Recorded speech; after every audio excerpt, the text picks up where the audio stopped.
February 24, 1863. The land that would become central Arizona's gold country changed on paper long before men bled and died in its canyons. The new Arizona Territory existed first as ink, an act signed in Washington while the American Civil War burned far to the east. Yet the decision opened a raw, mountainous strip of country to miners, stockmen, and speculators who understood that law on a distant desk meant little without rifles in local hands. Between the Mogollon Rim and the low desert, pine ridges fed cold creeks into rough canyons, and in those canyons lived the Yavapai and the western Apache who already knew every waterhole, every rock tank, every sheltered valley where a small herd could survive winter wind. By late spring, white men followed rumors of placer gold into that interior. The Walker Party scratched into bars along Lynx Creek and the Hassayampa River, washing gravel in wooden rockers until yellow flakes and small nuggets showed in the riffles, often enough to prove that this cold, high country held more than timber and game. Canvas tents rose on hurried claim lines. Pack animals drifted among the pines, and men new to the country listened uneasily when older trappers spoke of fast riders who could appear from the broken hills without warning and vanish just as quickly with stock and scalps. Federal soldiers had gone east to fight in the Great War, leaving the scattered miners and ranchers in the interior to stand alone when trouble came. To the Yavapai and to the Tonto Apache who moved through the same wide region, those tents and axe blows sounded like a fresh invasion. Their people had used the same trails for generations, passing from the Verde River country to the Salt and back again with the seasons. They planted small patches of corn and beans where water could be carried, gathered mescal and agave, and drove their own horse herds between sheltered pockets of grass. The arrival of prospectors and freighters brought more than noise. It brought new grazing pressure on the same limited forage, more guns in the hands of strangers, and the familiar pattern of trading one day and fighting the next whenever a misunderstanding or insult turned bad. During the second half of 1863, gold finds hardened into permanent camps. A cluster of cabins and tents near Lynx Creek began to look less like a temporary diggings and more like the nucleus of a town. Freighting outfits from La Paz and from the lower Colorado picked precarious routes into the interior, laying out roads that were little more than rutted tracks along ridges and across washes. The wagons needed hay and grain, the miners wanted beef, and so the men who understood livestock saw a new chance in this dangerous place. Among them stood King S. Woolsey, a stockman who carried himself with the confidence of a man already hardened by desert travel and hard bargaining. Woolsey settled on the Agua Fria, east of the Hassayampa, and pushed cattle and horses into the broken grasslands that rolled between granite hills. He talked easily of exterminating hostile bands and yet kept relations with some native people who traded information and labor. Settlers treated him as the man who understood how to live where danger walked close. Another ambitious figure, Abraham Harlow Peoples, claimed land in a valley southwest of the Hassayampa that would carry his name. Peoples saw that the same grass and water that fed deer and antelope could raise cattle and saddle stock for the hungry mining camps. By late 1863, his antelope ranch held a growing herd and a small scattering of buildings, including a stout corral built of poles and logs. Life on those ranches was restless and never secure. Herds grazed far from the home place, watched by poorly paid cowboys who moved constantly to find grass and water. Smoke from distant signal fires could mean anything, from a family moving camp to a band calling for help before a raid. Conversations between settlers in crude mess halls and tent saloons always turned to the same subjects. Someone had seen riders shadowing a pack train from the hills.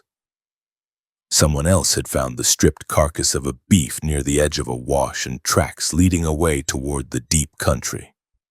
Every missing animal became a point of argument.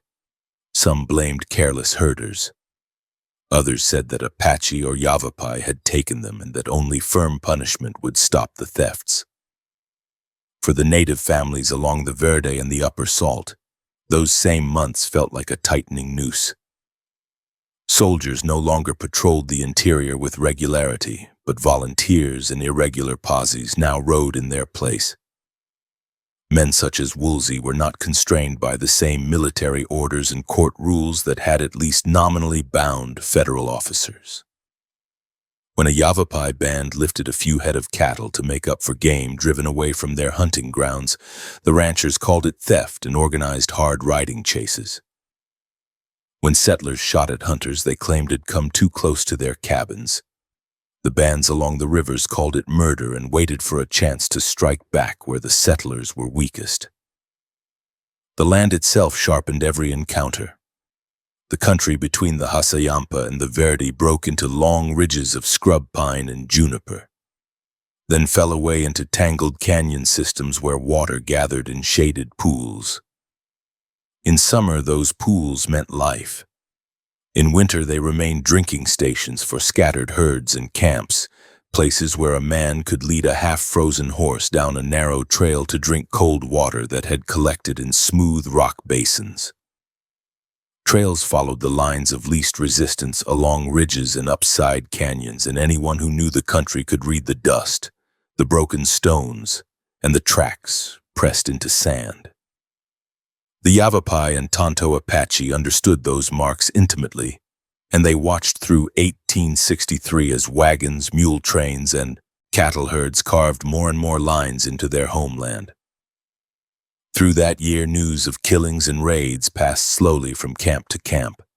A miner disappeared between one creek and the next, and was later found with arrows sticking from his body and his pockets turned out. A small group of native hunters who approached a camp to trade were fired on from behind a rock pile, 2 men killed before they could even raise their hands. Each side told its own people that the other had struck first. Each side remembered the losses clearly and filed them beside older stories of betrayal. The longer the pattern continued, the shorter tempers grew around the crude tables where settlers discussed security and around the low campfires where Yavapai men and women whispered in their own language, speaking of the strangers who built cabins on old trails. While this pressure mounted, more livestock changed the balance of the interior. Cattle herds multiplied around the new ranches. Horses and mules, more valuable than any steer, became the main target for raiders who needed fast animals for travel and war. A band that captured a string of fresh horses could cross long distances between the Salt, the Gila, and the Verde, raiding one valley and returning to another before any slow-moving posse could follow. For Woolsey and Peoples, each missing horse struck at their livelihood and pride. They measured success not only in gold or land, but in the quality of their animals and their ability to defend them. By late autumn, the dry season had hardened the ground and thinned the grass. Storms dusted the higher ridges with snow, and night temperatures in the valleys dropped far enough to freeze the top of every water trough. Men at the ranches carried blankets around their shoulders as they walked from bunkhouse to corral before dawn, breath showing as white steam in the first gray light. They checked their animals carefully, running calloused hands along the ribs of horses and mules, counting head and looking for any sign of tracks that did not belong there. The knowledge that soldiers were far away and that no cavalry patrol would appear around the bend left them with only their own rifles, pistols, and nerve. The weapons that settlers carried into this uneasy winter were varied but deadly at close range. Old percussion rifles that had seen use in earlier border wars hung on pegs beside newer breech-loading carbines. Many carried Colt revolvers in belt holsters, heavy pistols that could fire multiple shots before reloading. Shotguns loaded with buckshot waited beside cabin doors. Ammunition traveled into the region by wagon and was not easily replaced, so every man who owned a firearm counted his cartridges as carefully as he counted his stock. At the same time, Yavapai and Apache warriors combined their traditional bows, lances, and war clubs with captured or traded rifles and pistols, keeping powder and lead wrapped in skins and cloth for the moments when they chose to fight at close range across short canyons and ridges. The closing weeks of 1863 brought no lasting peace. Small parties of raiders tested the defenses around ranches and camps, slipping near corrals at night, cutting traces and driving off animals whenever guards grew careless. In response, volunteers rode harder and farther, following trails that led toward the thickly cut country along the Salt River and its tributaries. They seldom caught the raiders themselves. Instead, they came upon abandoned campfires, scraps of rawhide, and occasionally the butchered remains of stolen cattle. Every broken hoofprint pointed toward a heartland of resistance, a place the settlers spoke of simply as Apache country, a vague label that ignored the distinct bands who lived there but captured their fear all the same. Around Peoples Valley, the mood hovered between determination and dread. Abraham Peoples talked of hiring more hands and building better corrals, yet he also knew that no fence could fully protect a herd spread over miles of broken ground. Men such as Joe Dye, tough cowboys, and former teamsters worked his stock through cold mornings and short afternoons, driving cattle to patches of winter grass and bringing the better horses closer at night. Woolsey, farther east at Agua Fria, heard similar reports from his own men. Tracks showed where raiders had shadowed small herding parties, keeping just out of rifle range, counting animals and observing routines. By the opening days of 1864, the pattern sharpened. Several ranches along Granite Creek and in the Agua Fria country lost animals in quick succession. Riders returned to their corrals after daylight and found gates broken, ropes cut, and hoof marks heading east toward the rough country. Each fresh loss tightened the circle of men who came together in Prescott and in the scattered ranch houses to talk of concerted action. They spoke of forming a party that would not simply chase raiders back a short distance, but would follow the trail deep into the canyons and find the camps where stolen stock was held. On the afternoon of January 4th, 1864, cold shadows crept early across Peoples Valley as the sun dropped behind the hills and frost began to form on the edges of water troughs. Hands at Antelope Ranch finished the evening chores, raking hay into mangers and checking the stout log corral where the best horses and mules stood tied or milling in tight circles. Beyond the fences, the wider range faded into a gray tangle of grass and brush, broken here and there by outcrops of rock that caught the last red light. Inside the low ranch house, men gathered around a rude table talking in low voices, recalling recent raids, the weak presence of official troops, and the possibility of organizing a force under King Woolsey to strike back. Far from the lamplight, along game trails that wound through the hills west of the ranch, other men moved under the cold sky. Yavapai and Tonto Apache warriors walked with their blankets held tight and their weapons slung easily, leading a few tough ponies and listening for any sound that did not belong. They knew the layout of the valley from previous visits and from careful observation. They knew which corrals held the strongest animals and how many men usually stood watch during the long winter nights. As darkness thickened over Peoples Valley, and the last talk at the ranch house died down into the uneasy silence of sleep, the raiders drew closer to the fences, watching, measuring, and preparing to take what they needed in a single hard strike.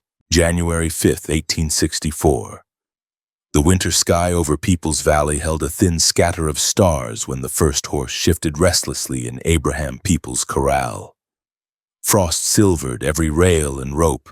The animal's breath streamed in steady clouds as they stood packed together, flanks brushing, heads lowering and lifting while they waited through the darkest hours before dawn.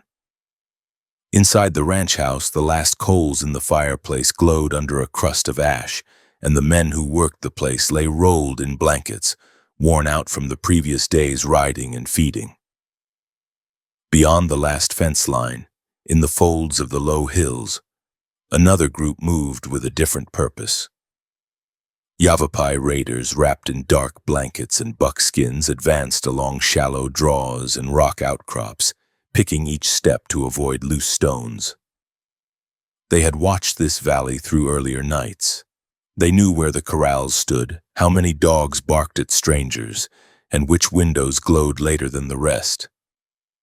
They understood that the wealth of this ranch did not sit in the crude buildings, but inside the tight log pen that held the best horses and mules. The raiders reached the last rise that overlooked the ranch yard and stopped to listen. Faint sounds drifted from below. The creak of an ungreased hinge in the wind, the occasional stomp of a hoof against frozen earth. No voices carried up the slope. No lantern swung near the corral. The Yavapai leader glanced back along the line, then signaled with a shorthand motion. Men slid forward into the shadows thrown by the outbuildings, keeping low, keeping clear of the hard-packed yard until they were close enough to see the shape of the gate rails. Two men went to the dogs first. Stray mongrels and half-shepherds made the only alarm system many ranchers relied on at that hour. A tossed scrap of meat, a soft call from a familiar figure, or a quick, silent killing could mean the difference between a clean raid and a gun battle. This time, the dogs died without a sound, throats opened by knives in the dark. A third raider eased up to the corral gate, feeling for the wooden pegs and the rawhide thongs that kept it shut. He slid his blade under a lashing and cut through with slow, steady pressure. Inside the corral, the animals sensed change before any hinge moved. One mule snorted and swung its head, ears pricking forward. A horse stamped, then sidestepped as the gate sagged. The Yavapai worked quickly now, pulling the heavy crossbar aside, easing the gate just wide enough to slip through. They slipped halters over the necks of the finest-looking animals, choosing by eye the strongest shoulders and deepest chests. Some mules balked at unfamiliar hands, but a sharp tug on the lead rope and a whispered click of the tongue brought them into motion.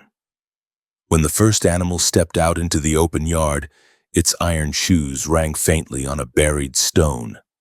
In the ranch house, a man stirred in his sleep, then rolled over, thinking only of the wind shifting a loose board.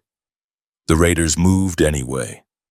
They knew that every heartbeat increased the chance that some half-awake cowboy would sit up and listen more carefully. They led animal after animal from the pen, lining them into a loose string and turning toward the faint opening between two low hills that marked their chosen exit from the valley. By the time the last halter rope tightened and the last set of hooves left the corral, 32 head were in motion. Horses and mules, the most valuable stock on the place, moved at a quick walk under pressure from stones tossed at their haunches and low cries from the men on either side. No shots shattered the morning. No shout of alarm followed them into the darkness. The raiders reached the edge of the valley, shifted into a slow trot, and then disappeared into the maze of draws and ridges that led eastward toward the rougher country where no rancher's fence stood. The first sign that anything had changed came with the men rising for morning chores. A cowboy named Joe stepped out into the cold yard, rubbing sleep from his eyes, and headed for the corral with a halter rope wrapped in his fist. He noticed the silence before he saw the empty pen. No animals snorted, no hooves shifted. He reached the gate and froze. The bar hung crooked. The rawhide bindings lay in curls on the ground. Beyond the rails, nothing moved except a few stray chickens scratching at the frozen earth. Joe shouted once, a harsh curse that brought the rest of the house stumbling out with rifles and boots half-laced. Peoples came last, pulling his coat on over his shirt, face tightening as soon as he saw the open gate. He climbed the rails, scanned the interior, and counted only a handful of second-rate stock left behind. The best of his horses and nearly all of the mules were gone. He swung down into the corral and knelt beside the cut thongs, fingers tracing the clean knife marks. Within minutes, men spread across the yard, checking sheds and outbuildings, looking for bodies, listening for any sound that might indicate a wounded raider hiding close by. They found the dogs stiff in the frost, blood dark against white ruffs. They found tracks near the fence line, light impressions in the frozen dirt that grew clearer as they followed them toward the mouth of the valley. People's jaw set tighter with every step. In a country without railroads, without good roads, without easy supply routes, 32 animals of that quality meant power, mobility, and profit. Losing them in a single night cut straight to his pride and his future. The men followed the trail as far as the first rise, then halted together. Daylight now showed the pattern more clearly. Many hooves, clustered and moving in the same direction, left marks that pointed toward the distant broken country. The same tangled ridges and canyons where previous raids had come from, and where no small group of angry ranch hands could chase raiders alone and expect to survive. They could read distance in the spacing of the tracks. Whoever had taken the animals moved with skill and confidence, pushing the string at a steady trot once the valley lay behind them. Back at the ranch house, anger hardened into purpose. Peoples understood that a few men could not solve this alone. He also knew that hesitation invited further raids. If the bands along the Verde and beyond learned that 32 stolen animals could vanish without punishment, every corral in the region would stand open to the same treatment. There had to be a response strong enough to send a clear message, even if that response meant riding far beyond the safety of familiar trails. By mid-morning, a rider left Antelope Ranch at a dead run, heading toward the scattered diggings at Weaverville. The horse pounded along frozen tracks, breath streaming white, while the man in the saddle leaned low and pushed for speed. In the mining camp, news traveled faster than any telegraph. When the rider reined up in front of the first cluster of tents and rough board structures, men stepped outside with coffee cups and tin plates still in their hands, sensing that something urgent had happened. The message spread quickly. Yavapai raiders had hit People's Corral before dawn. 32 had gone, dogs dead, tracks pointing east. Within an hour, clusters of miners and freighters stood in tight circles, talking over the same points. Some cursed the raiders, others cursed the lack of soldiers in the region. A few shrugged and said that this was the price of pushing into contested country. None of them could ignore the practical fact. If one well-guarded ranch could lose that much stock in a single night, no herd in central Arizona felt safe. Word reached King S. Woolsey as he came into the district with his own wagons. He had hauled flour and supplies from his Agua Fria operation toward the mining camps, moving slowly across rough country with teams that could not outrun danger.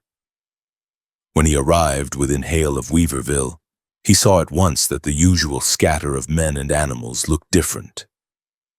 Groups stood close together, faces tight, hats pushed back, rifles leaning against doorframes. Someone waved him in, and as soon as he dismounted, they told him what had happened. Woolsey listened without interruption. He knew Peoples. He understood the value of 32 head not as an abstract number, but as days of labor, months of feed, and countless miles of trail. He also understood the wider pattern. This raid did not stand alone. It followed a season of stock losses and scattered killings that had already pushed the settlers toward collective action. Now here was a clear provocation, a blow aimed not at an isolated drifter, but at one of the principal ranchers supporting the mining camps. The men in the camp looked to Woolsey because he had more experience fighting in this environment than most. He had ridden the desert roads, dealt with Pima and Maricopa leaders, and carried himself as someone willing to take decisive steps against hostile bands. As they pressed him to act, voices rose and overlapped. They wanted immediate pursuit. They wanted recovery of the animals. They wanted dead raiders to balance the thefts and killings that had stacked up since the first miners crossed the Hasayampa. Woolsey did not rush his answer. He studied the faces around him, weighing their determination and their fear. Then he spoke plainly. The raiders already held a day's head start. No small group of half-organized volunteers could catch them by simply riding after the tracks for a few miles and turning back. If this chase began, it would run deep into the canyons and ridges of the interior. Any man who volunteered had to accept that he might not see his cabin, his bunkhouse, or his claim again. They listened, then nodded. Anger outweighed hesitation. An agreement formed there in the dusty center of the camp. A party would go out within 2 days. Volunteers would bring their own horses, rifles, and pistols. The mining community would help with supplies. Peoples would stand behind the plan. Woolsey would take command. The goal, stated simply in their talk, was to follow the raiders' trail to their stronghold, recover as much stock as they could, and strike a blow that would discourage further raids into the settled valleys. Riders fanned out from Weaverville before the afternoon ended. They carried the call to other camps and ranches.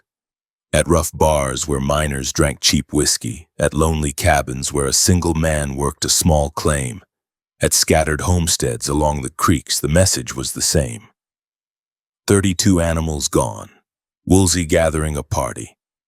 Men needed who could ride, shoot, and march long miles without complaint. The promise of recovered animals and future safety mixed with the pull of adventure and the simple urge for revenge. Back at Antelope Ranch, Peoples oversaw preparations of his own. He ordered extra grain and dried meat set aside for the party. He walked the narrowing line of animals left in his corral, picking the sturdiest mounts to lend for the chase. Each choice cut his immediate working strength, yet fed his need to see something done. He understood that the odds of recovering every stolen horse and mule were slim, but he wanted the raiders to feel pressure in their own country, far from the comfortable sense of impunity that came with night raids on isolated ranches. As January 6th opened clear and cold, would-be volunteers began drifting into the agreed meeting point, some from as near as the next valley, others from days away. They arrived in 2s and 3s, leading spare animals or riding single mounts with rolled blankets and saddlebags loaded with cartridges and hard bread. Each man had his own history with the conflict. Some had lost friends on lonely stretches of trail. Others had already traded shots with small raiding parties and carried scars to prove it. A few were simply restless, drawn to any action that promised movement and danger. Woolsey took stock of them as they gathered. He counted numbers, scanned weapons, and carried on short, direct conversations with the men who would soon ride under his orders. Among them stood Joe Dye, a seasoned frontiersman with experience in California and along the border, who had a reputation for steady shooting and a cool head in tight places. There were younger men too, tough but less tested, eager to prove themselves in the kind of fight older settlers spoke of with rough pride. The talk among the assembled volunteers mixed raw anger and grim humor. They joked about how far the raiders thought they could run, then fell quiet when someone mentioned men who had gone after stolen stock in earlier years and never come back. No one underestimated the difficulty of following a trail across the broken country that lay beyond the familiar ranching belt. They had all heard stories of narrow defiles where gunmen on the ridges could pick off riders below with little risk to themselves. By late in the day, it became clear that the party would number close to 30 white volunteers, with the expectation of adding native allies farther south. They did not take every man who offered. Woolsey wanted those who could handle long marches and who understood that this expedition had no backing from formal military command. If things went badly, no column of regulars would appear to pull them out. They would rely only on their own discipline, marksmanship, and the fragile web of alliances Woolsey hoped to weave. On the evening of January 6th, the core group of volunteers camped together, their fires throwing sparks into the cold air. They cleaned rifles by firelight, running oiled cloth through barrels, checking percussion caps or metallic cartridges depending on the weapons each man carried. Revolver cylinders came out for inspection. Leather holsters were checked for wear. Men recounted earlier fights in blunt terms, describing where shots had hit, how close arrows had come, and how quickly a man could fall when the first volley struck true. Around one fire, Woolsey laid out the general plan. They would move first toward the Pima and Maricopa villages on the Gila River, where he believed he could secure guides, scouts, and additional fighting men from tribes who already counted the raiding bands as enemies. From there, the combined force would swing northeast, following the raiders' trail through the maze of canyons that led toward the Salt River region. It would be a long detour, but it offered two advantages: fresh supplies and allies who knew the routes deeper into the interior. The men listened and nodded. Some had traded with the Pima before and spoke of their fields and canals with respect. The idea of riding beside native warriors who stood on their side in this particular fight felt strange, given the usual lines of hostility, yet practical necessity overruled any unease. The raiders who had taken people's stock stood as a common enemy for all who depended on herds, crops, and stable trade routes. As the fires died down that night, horses shifted on their picket lines, and saddles lay ready beside bedrolls. In the darkness, each man considered his own reasons for riding out. For some, it centered on lost friends or brothers. For others, on a stolen animal or a previous near escape. For peoples, whose ranch still felt the fresh wound of the raid, the meaning was direct. The men riding under Woolsey's command would carry his anger east into the country his enemies called home. Dawn on January 7th drew a pale line along the eastern horizon while frost still clung to every blade of grass. Men rose stiff from the ground, rolled their blankets, and saddled in practiced silence. Bridles jingled as bits slid into the mouths of nervous horses. The smell of wood smoke and boiled coffee hung low over the camp while the last kettles came off the fire. Woolsey mounted up, checked the column with a long, slow glance, and gave the signal to move. The line of riders stretched out along the faint trail, heading south and east away from the relatively familiar folds of Peoples Valley and Granite Creek, toward the more distant river bottoms and canyons where this chase would truly begin. Behind them, the ranchers and miners who stayed behind watched until the last rider vanished around a low rise, then turned back to their work under a sky that suddenly felt wider and less secure. Ahead, the men in the saddle followed the invisible thread of a raid that had begun in silent darkness and now drew them toward a harsher reckoning in a country where waterholes, rock basins, and narrow passes would decide who lived and who died. January 7th, 1864, the column under King Woolsey moved out at a walk, iron shoes biting into frozen ground as the sun climbed over the low eastern ridges. Men fell into place in loose single file, some still pulling gloves tight or shifting rifles across shoulders while they settled into the long rhythm of travel. Behind them, the last cabins and diggings of the Prescott country dropped out of sight. Ahead lay days of unknown distances measured only by tired horses and the thin line of sign that raiders had left behind. From the first mile, Woolsey pushed for order. He rode near the front, watching the line, calling a man back into place when he drifted too far off to one side. No bugles sounded, no uniforms marked rank, yet there was a clear chain of authority. The volunteers understood that this journey would turn deadly if everyone chose his own pace and path. They kept the pack animals together, watched the spacing between riders, and checked that each man carried water, food, and ammunition in a way that could be reached quickly if a fight began without warning.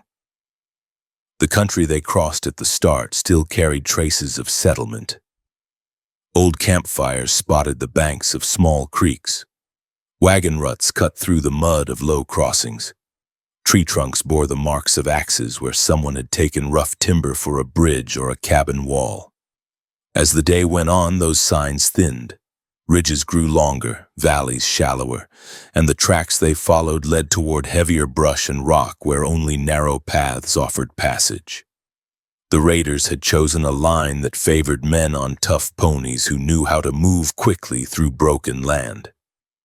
By midday, the party reached the first major stream, a cold run of water that cut across their route in a shallow, stony bed.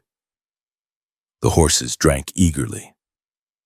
Men knelt to fill canteens, cupping their hands to splash icy water over faces already dusted with trail grit. Woolsey studied the far bank while they rested. He wanted every man to see the hoof marks pressed in the damp sand, the clear impressions of mules and horses that had gone before. The trail remained visible, and that fact stiffened resolve. They were not riding blind. They were following a clear wound cut into the land by 32 stolen animals. In the afternoon, the ground climbed in stages. Low hills stacked on one another until the column wove through a maze of ridges and draws. The winter sun gave little warmth.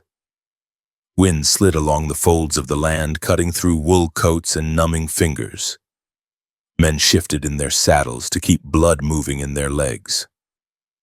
Conversation dwindled to short exchanges when obstacles forced them to halt and snake through single file past some outcrop or narrow defile. Every rider carried his own thoughts, counting cartridges in his mind, weighing the risk that each twist in the trail could suddenly reveal enemies on the heights.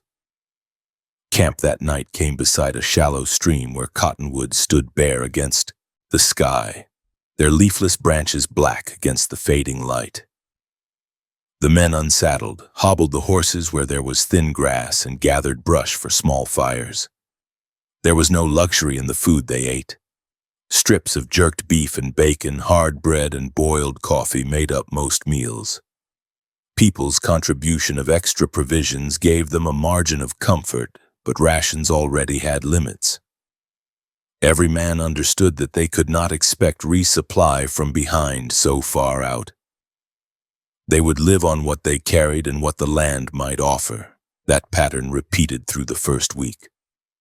Dawn, saddling in cold air, long hours of steady travel, short noon halts beside streams or tanks when they were lucky enough to find them. Then another push until light failed and they made camp again. The horses sweated under heavy blankets and saddle leather during climbs, then shivered when the riders dismounted and loosened cinches in the chill wind of evening. Men rubbed the animals down with rough cloths to keep them from catching cold, knowing that a lame horse could cost a rider his life in the tight country ahead. Signs of the raiders remained visible during those early days.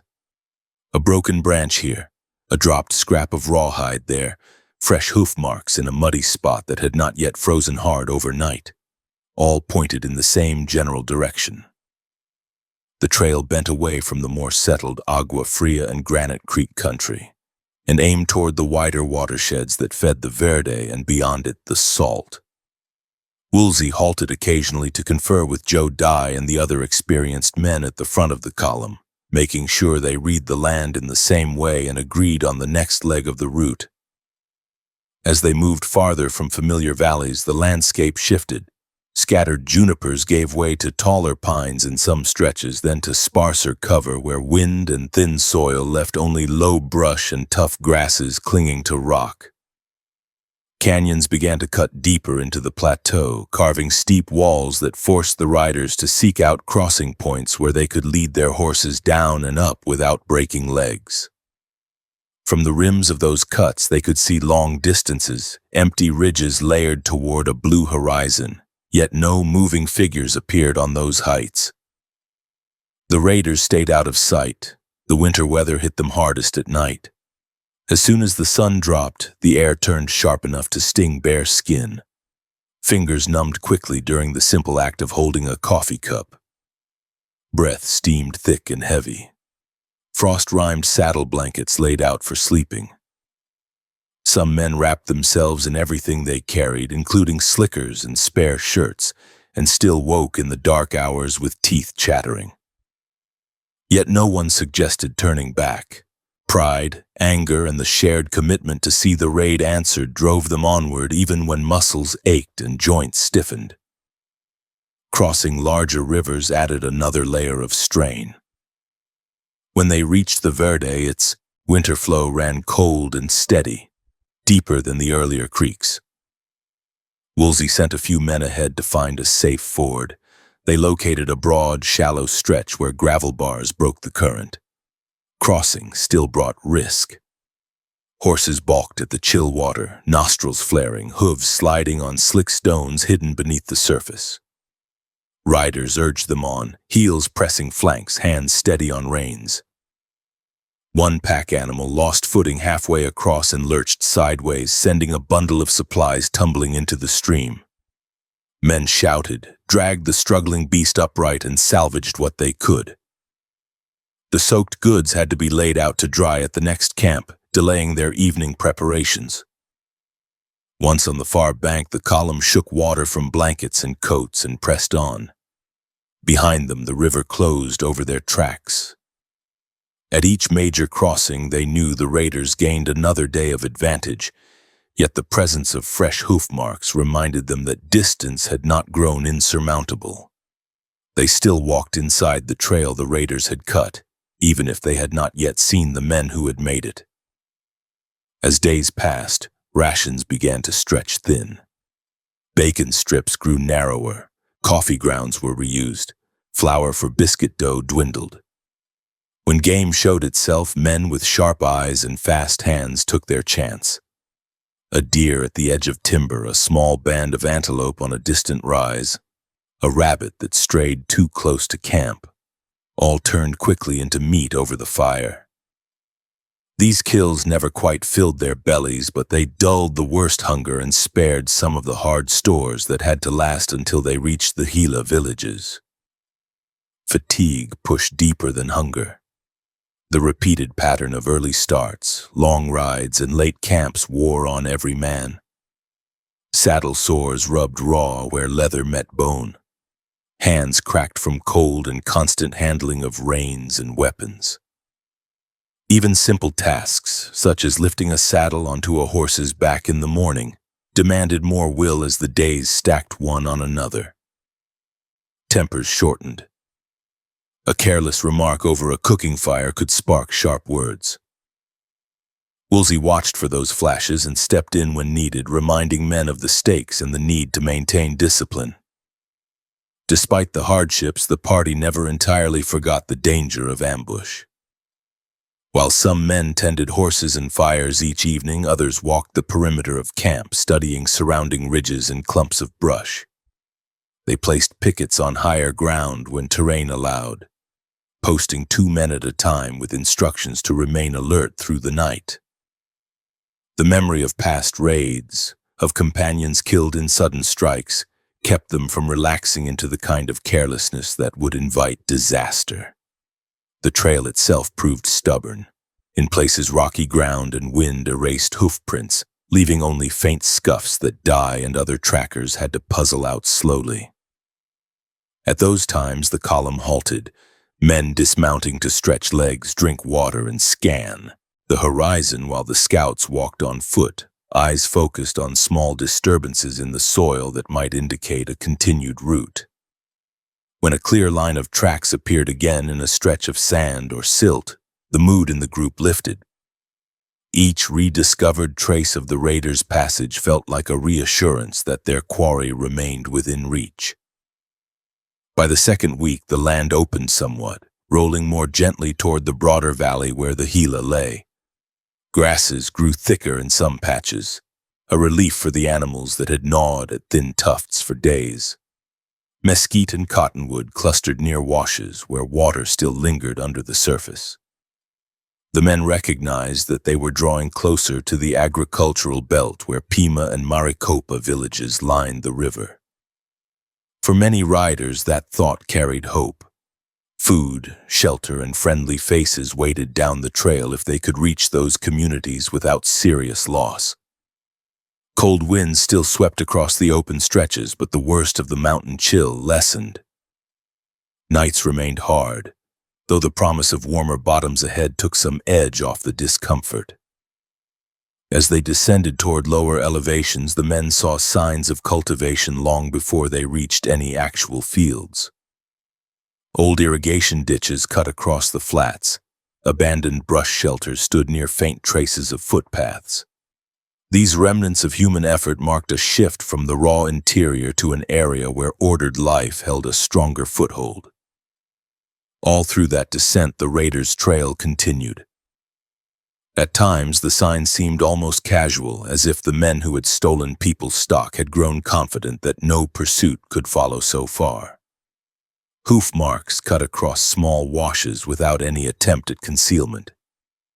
Dropped scraps of leather or cloth showed carelessness. Yet Woolsey refused to treat this apparent ease as an invitation to relax. He knew that the same men who left bold tracks could also watch from distant ridges, ready to bring rifles to bear if the pursuers grew careless. The 17th day out found the column worn and hollow-eyed, yet still functioning. Beards had thickened on many faces. Clothes hung looser. Horses moved with a slower, heavier gait. Still, saddles went on in the morning, and the line of riders formed without complaint. That day the air felt different. It carried more moisture, the faint smell of watercourses and cultivated land, distant yet real. The men spoke more frequently in low tones about the Pima villages, the corn and wheat fields, the possibility of fresh bread and other foods that had not come out of a sack or barrel. In the afternoon they crossed the last low divide and saw, far ahead, the glimmer of the Gila Valley. Trees lined the river course in a dark band against the lighter soil. Thin plumes of smoke rose straight into the sky from cooking fires in unseen settlements. The sight stirred the column. Horses picked up their pace without urging, as if they sensed the promise of better grazing. Men sat a little straighter in their saddles, feeling that at least one phase of the journey neared its end. As dusk gathered, the party approached the first outlying fields of the Pima villages. Irrigation channels carried water from the river into broad furrows. Stalks and stalk stubble marked rows where corn had grown in earlier seasons. Low adobe and brush houses stood back from the ditches, their shapes soft in the fading light. Dogs barked at the sight of the approaching riders, and children ran to doorways to stare at the dust-covered men and animals moving past. Woolsey called a halt at a respectful distance from the heart of the settlement. He wanted to enter as a friend, not as a desperate intruder. Messengers went ahead on foot, calling out in the Pima language that some of the men in the column had learned from earlier trade. They announced who led the party, where they had come from, and why they traveled. They spoke openly of the raid on People's Ranch, the theft of 32 head, and the chase that had already carried the riders through more than 2 weeks of hard country. In the deepening twilight, Pima leaders came forward to meet them. The first words exchanged focused on recognition and purpose. These people knew Woolsey from previous dealings and understood the tension between the raiding bands of the interior and the settled farmers along the Gila. They listened closely to the description of the trail, the rivers crossed, the dwindling supplies, and the need for food and assistance if the party were to press on toward the upper salt and the strongholds of the raiders. By the time full dark settled over the valley, fires burned near the Pima houses and in the camp where Woolsey's men unsaddled for the night. The horses finally stood on more generous forage.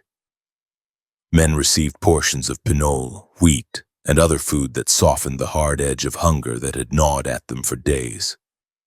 The long push from Prescott country to the Gila had cost them strength, but had not broken the expedition. They had covered the distance in 17 days, crossed cold rivers and rugged ridges, and reached the place where they had hoped to find allies. Sleep came quicker that night, with full stomachs and the muffled sounds of a settled community nearby. Yet the purpose that had driven them from People's Valley remained. The raiders who had slipped into the corral on that cold January morning still held the stolen horses and mules somewhere beyond the horizon to the northeast.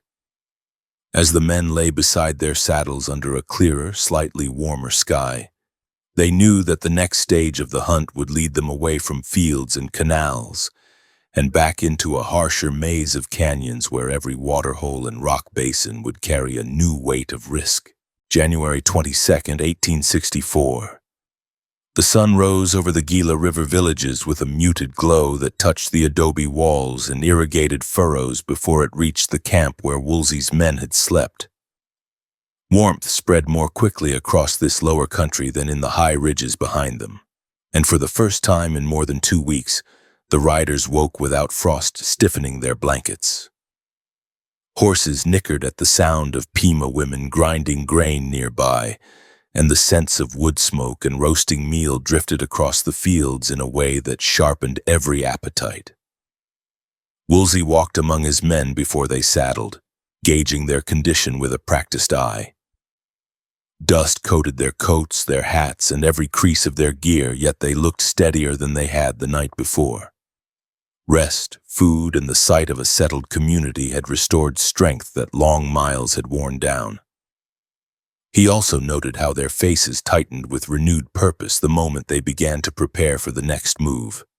No one had forgotten why they rode into this country, and no one intended to end the pursuit short of the raiders' stronghold. After breakfast, the Pima leaders held council with Woolsey at the edge of the village. Men from several kin groups stood together, their expressions composed, their voices measured. They listened carefully as Woolsey explained the remaining distance to the Salt River region, the trail that pointed toward the high mesas and broken canyons where the raiders likely rested with their stolen stock, and the expectation of resistance once his party neared those heartlands. The Pima understood the stakes. They had long defended their agricultural settlements against raiding bands from the north and east.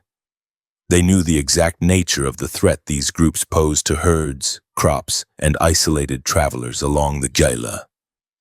The offer of support came in the form of food first. Bags of pinole and wheat were brought forward, measured into equal portions for each man in Woolsey's column. A few loaves of coarse bread and bundles of dried vegetables supplemented the dried meat already carried by the volunteers. These provisions made the difference between a starving march and one that could sustain a fighting force for several more days. Men who had grown hollow-faced over the past weeks ate with gratitude, understanding that this assistance marked a significant gesture of alliance. Then came the matter of guides and fighters.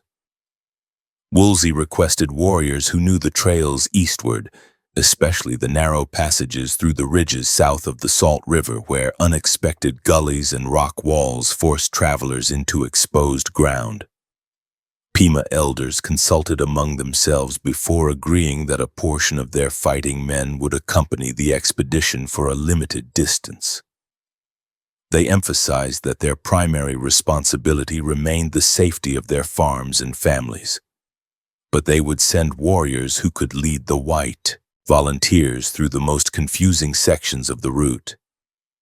Maricopa men also stepped forward. Tall and confident, they brought weapons suited to close fighting and hard country. Some carried rifles obtained through trade, while others bore long clubs and lances designed for sudden, decisive strikes. Their presence added weight to the alliance. Even a small group of Maricopa warriors carried a reputation for fierce combat against the raiding bands of the upper country. For Woolsey, their participation meant increased chances of detecting ambushes and reading signs that might escape even the best white trackers. Once arrangements were settled, Woolsey called his men together. He explained the plan clearly. They would leave the Gila villages that afternoon, move toward the foothills south of the Salt, and rely on the Pima and Maricopa guides to find safe passes through the broken ground. They would travel light, carrying only essential supplies since speed now mattered more than comfort. Every man tightened cinches, checked ammunition, and adjusted gear with renewed urgency. The sight of allies joining their column sharpened expectations and reminded the volunteers that the trail ahead grew more dangerous with every mile. The departure from the Gila villages took place under a high, clear sky. Children watched from doorways as the long line of riders formed and began its slow movement eastward. Pima farmers raised hands in farewell. A few elders offered blessings or brief words that neither Woolsey nor most of his men fully understood, yet the tone and gesture carried unmistakable weight. The allies who accompanied the expedition took the lead, moving with unhurried confidence toward low, rolling terrain that lifted gradually toward distant ridges. Travel that afternoon differed from the long push that had carried the party to the Gila. The land felt more open. Sparse mesquite dotted the flats and narrow washes cut across the route, their banks lined with tall grass that rustled softly in the breeze. The Salt River lay far beyond the low horizon, yet the guides kept a true line of travel, veering only when some gully or rise demanded a more careful approach. Woolsey noted the ease with which they read the ground. A glance at a slope, the curve of a ridge, or the pattern of stones near a wash gave them information that most settlers could not match, even after years in the territory. As the column advanced deeper into this transitional zone, signs of raider movement became more frequent. The ground bore faint hoof marks in places, though wind and time had softened their edges. A broken leather thong lay near the edge of a wash. Two small fires, long cold, could still be distinguished by the pattern of ash and the arrangement of stones.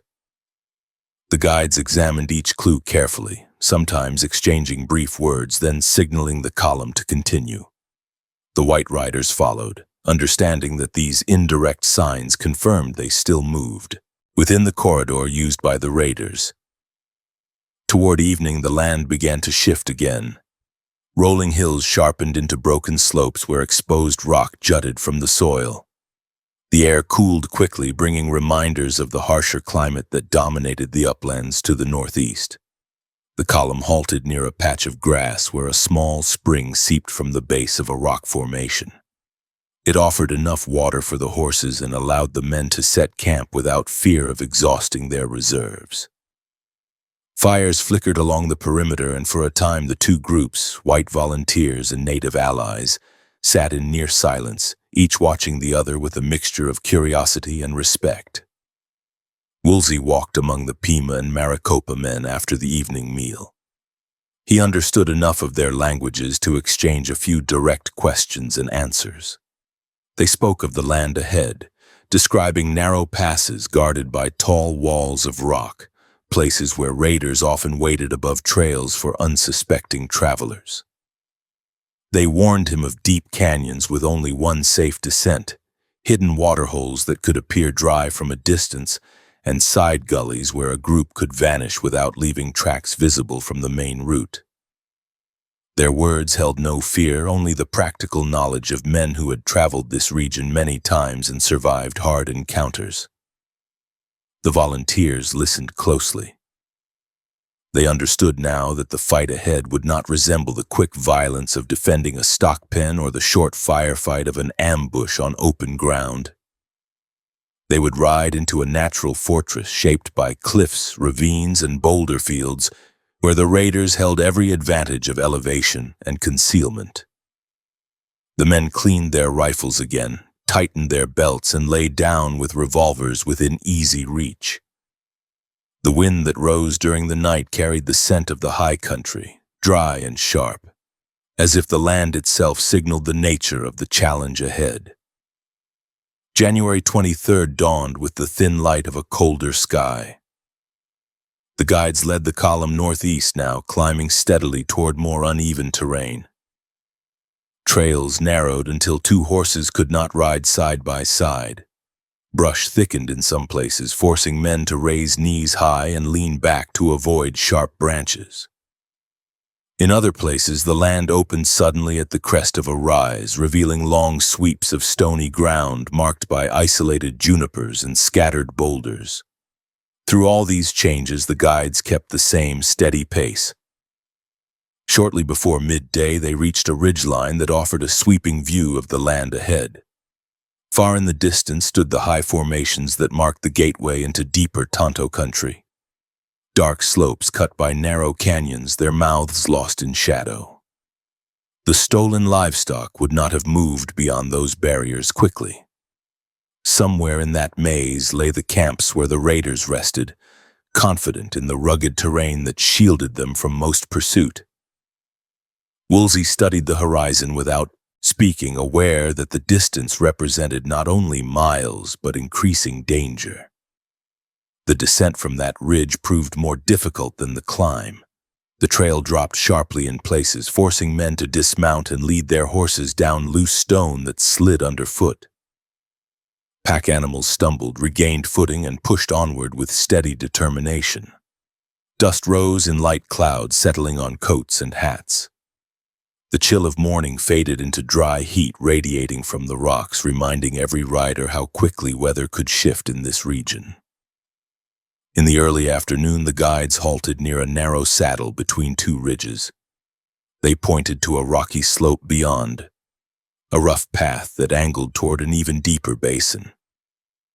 This route, they explained, offered the safest entrance into the outer reaches of Tonto country. Other passes existed, but they opened into ground more exposed to ambush.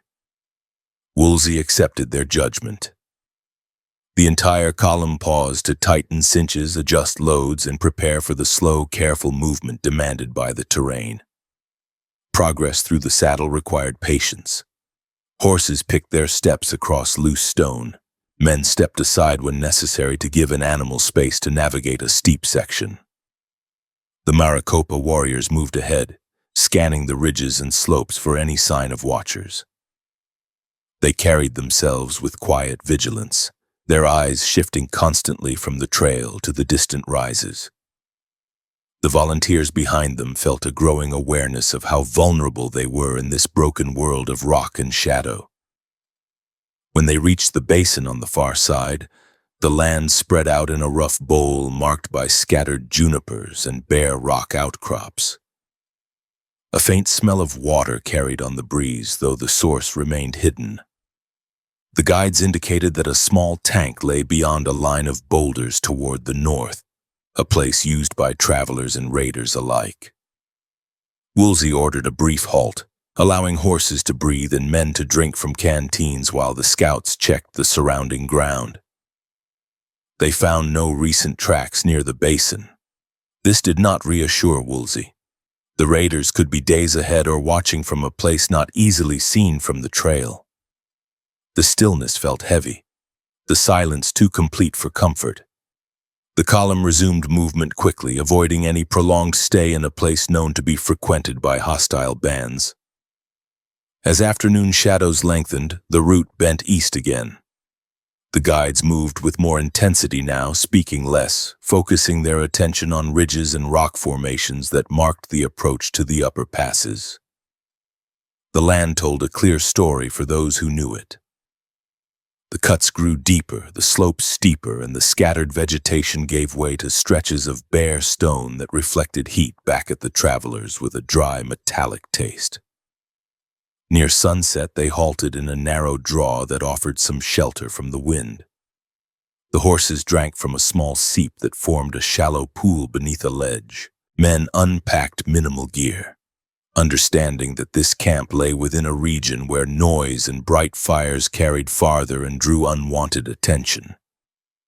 They built small, controlled flames, shielding them with rocks.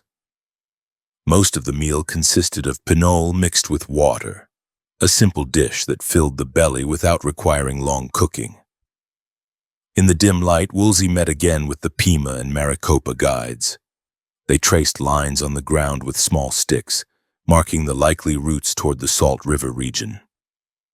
Their knowledge of the country allowed them to describe the sequence of ridges, bowls, and canyons ahead with confidence. They warned of a high pass the column would reach by midday on the morrow, a place where the trail narrowed dangerously and demanded close attention from every rider. Beyond that point lay the descent into the region where raider villages might be found. That night, the men slept lightly. Horses shifted in the darkness, snorting as cold air settled into the draw. From the mouth of the ravine came the faint rustle of brush stirred by wind or by unseen movement. The volunteers lay with weapons within quick reach. The guides kept their own watch, listening to the land with an instinct that came from generations of living in and around these canyons. Morning came with a hard chill on January 23rd. The sky remained clear, but a sharper wind blew from the northeast, hinting at harsher ground still ahead. Saddles creaked as men mounted. Horses twitched their ears toward the ridges. The guides took the lead once more, moving with the same steady pace, yet with an unmistakable sense of direction. They knew they approached a threshold. Beyond it lay fewer choices of route, narrower options for escape, and greater chances that eyes watched from hidden clefts in the stone. As the column advanced into rising ground, Woolsey felt the full weight of responsibility settle around him. The alliance with the Pima and Maricopa men had brought them safely through outer reaches of unfamiliar country. Yet he knew that many of these allies would turn back soon. Their villages needed them. Their families depended on their presence. Once they withdrew, his own volunteers would face the broken heights and narrow passages of Tonto country without the same depth of local knowledge. Even so, the mission could not stop. Somewhere beyond the next ridge or the one after that, the raiders waited with the animals stolen from people's ranch. Those 32 head represented not only property but the larger conflict between settlers and the native bands who defended their own lands. The confrontation that had begun in a silent corral before dawn now drove these men deeper into one of the roughest regions in the territory. With the sun rising higher and shadows shortening across the slopes, the guides led the column toward the high pass that marked the final barrier before the deeper canyons. The road narrowed, the ground hardened under their horses' hooves, and the men rode with a tense awareness that every step forward carried them closer to the heart of a country where fights seldom ended quickly, and where only those who understood the terrain survived the first volley. January 24, 1864. The sun stood near its highest point when the shouting from the bluffs shifted from insults and warnings to something more controlled. The Yavapai leader who had stepped onto the projecting rock shelf earlier called again for the interpreter, this time with a tone that carried more command than fury. His voice rose and held steady, echoing down the rock walls into the basin where Woolsey and his men waited. The warriors spread along the heights, quieted enough that his words traveled without interruption. Woolsey signaled his own interpreter forward. The man stood just far enough from the tanks that he could see the leader clearly, yet close enough to retreat instantly if any hostile movement appeared along the ridges. Every rifle in the basin tracked the outlines of the warriors overhead. Maricopa fighters adjusted their positions, settling into cover where they could watch the slopes without presenting clear targets. The stillness that followed the earlier tension felt unnerving, as if the entire valley held its breath. The leader's first message reached the basin in sharp, clipped phrases. He claimed responsibility for the stolen animals and described the raid on People's Ranch with an unflinching confidence rooted in the belief that his band had struck a legitimate blow against men who had encroached upon Yavapai land. The interpreter relayed each word. Woolsey listened without expression. He let the speech finish before giving his reply. Through the interpreter, Woolsey stated that he had tracked the raiders only to speak with them. He did not admit the long pursuit, nor did he mention the anger that had driven the volunteers for more than 2 weeks. Instead, he presented the expedition as a peaceful visit, explaining that the men below carried supplies, not war, and that they had come into this country to smoke, eat, and discuss a lasting understanding. He emphasized calm, measured tones, banking on the possibility that direct violence from the bluffs might be delayed if the warriors believed negotiation remained possible. The leader above responded with a loud burst of disdain. He raised his voice, gesturing with controlled emphasis. According to the interpreter, he accused the white men of bringing trouble wherever they traveled.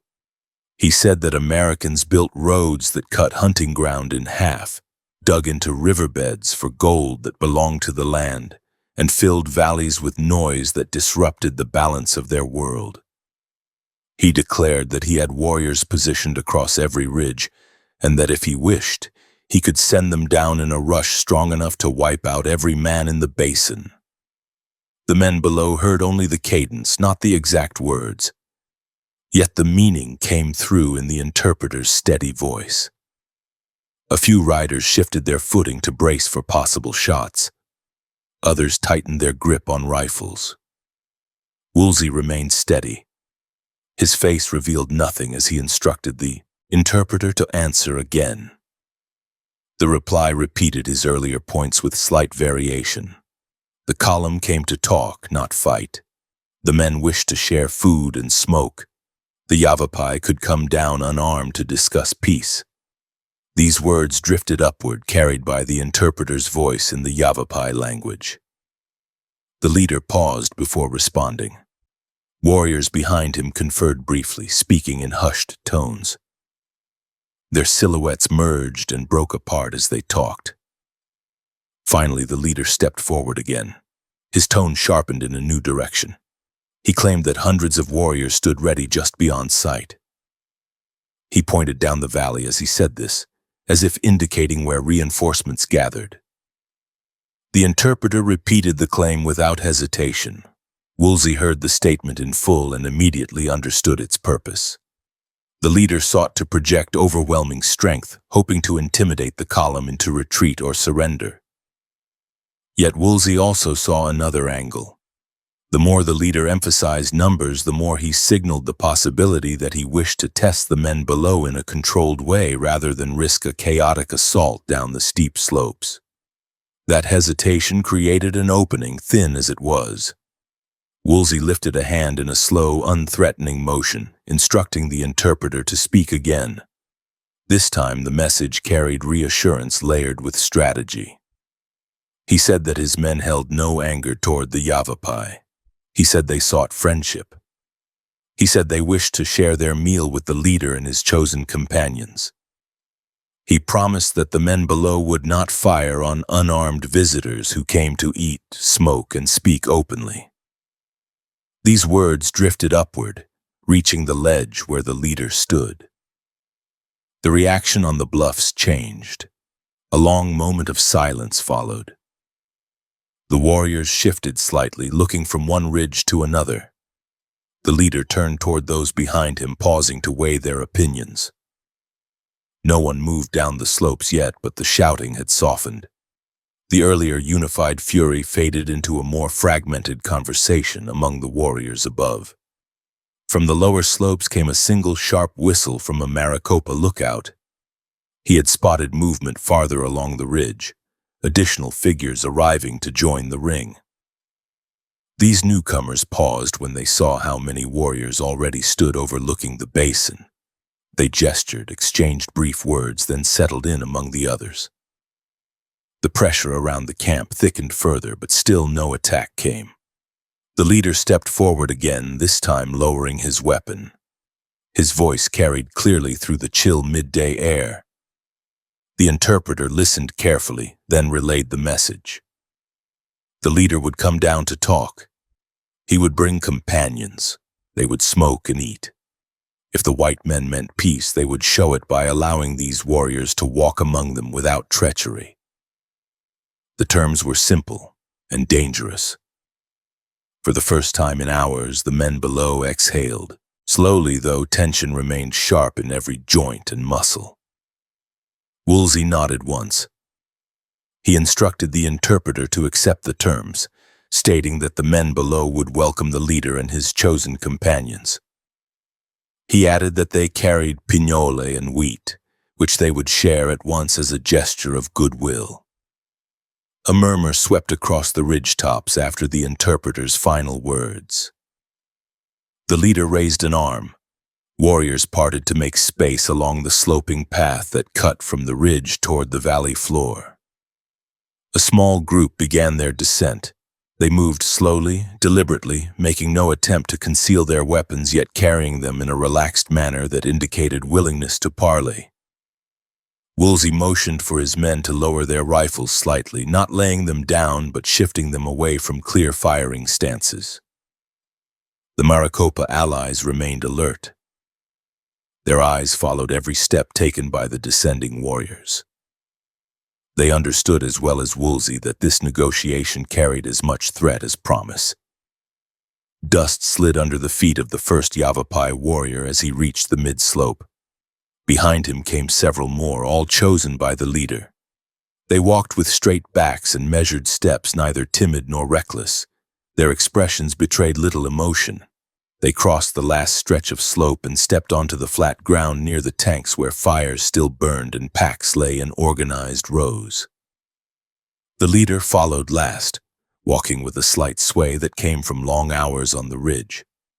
When he reached the valley floor, he stopped at a respectful distance from Woolsey. The interpreter stepped between them, ready to facilitate conversation. Woolsey gestured toward the fire where pinole and wheat had been prepared. The leader nodded once. Men sat in a loose circle, white and Yavapai together, though each side maintained subtle distance. The air grew still as bowls of pinole were passed. The Yavapai tasted the offering with care, their eyes flicking briefly toward Woolsey as though seeking confirmation of sincerity. They ate slowly, in deliberate motions marked by both caution and confidence. The conversation began with formal words. The leader spoke of land, family, and loss. He referenced older grievances and new provocations. He described the raiders' reasons for taking animals from people's ranch, framing the act as a rightful response to repeated encroachments and previous violence that had fallen on their people. His language carried weight. He did not offer apology. He offered justification.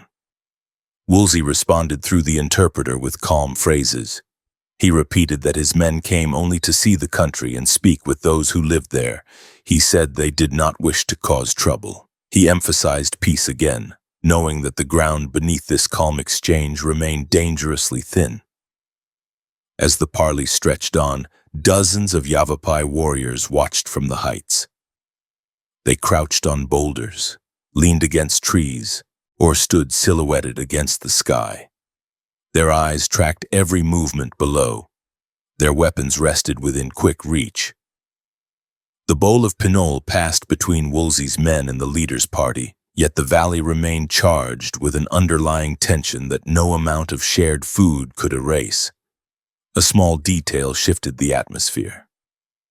One of Woolsey's men, a young settler named Cyrus Lennon, stepped slightly behind the circle to check a kettle that stood near the fire. His movement caught the eye of a Yavapai warrior seated close to the leader.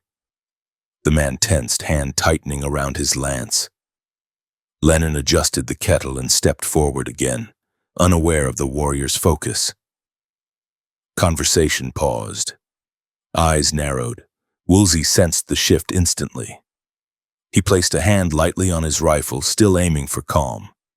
The leader continued to speak, but his tone changed, losing clarity as a note of scrutiny crept into his voice. The interpreter hesitated before relaying the next phrase, sensing trouble. Lennon walked into the open to pass a bowl to a man on the far side of the fire. His path brought him within a step of the seated warriors. It was a normal movement, innocent in its intent. But the Yavapai, whose attention had fixed on him earlier, rose a few inches, adjusting his grip on the lance shaft. No one had time to shout a warning. The warrior thrust forward with sudden force. The lance head drove into Lennon's chest beneath the left collarbone, punching through cloth, skin, and muscle with a swift, brutal strike. Lennon's body jerked back. The bowl he carried flew from his hands, scattering food into the dust. A harsh gasp tore from his throat as he collapsed onto the ground beside the fire. Everything froze for a heartbeat.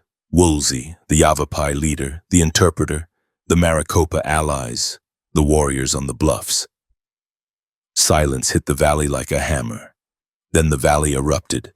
The men closest to Lennon sprang to their feet, rifles half raised before thought fully reached them. The Maricopa warriors surged forward with stark intensity, anger twisting their features at the sight of the treacherous strike. Yavapai warriors on the bluff shouted, some lifting bows, others raising rifles or grabbing stones to hurl. Woolsey's voice cut through the chaos, sharp and commanding. His men heard it even as instinct pushed their hands toward triggers.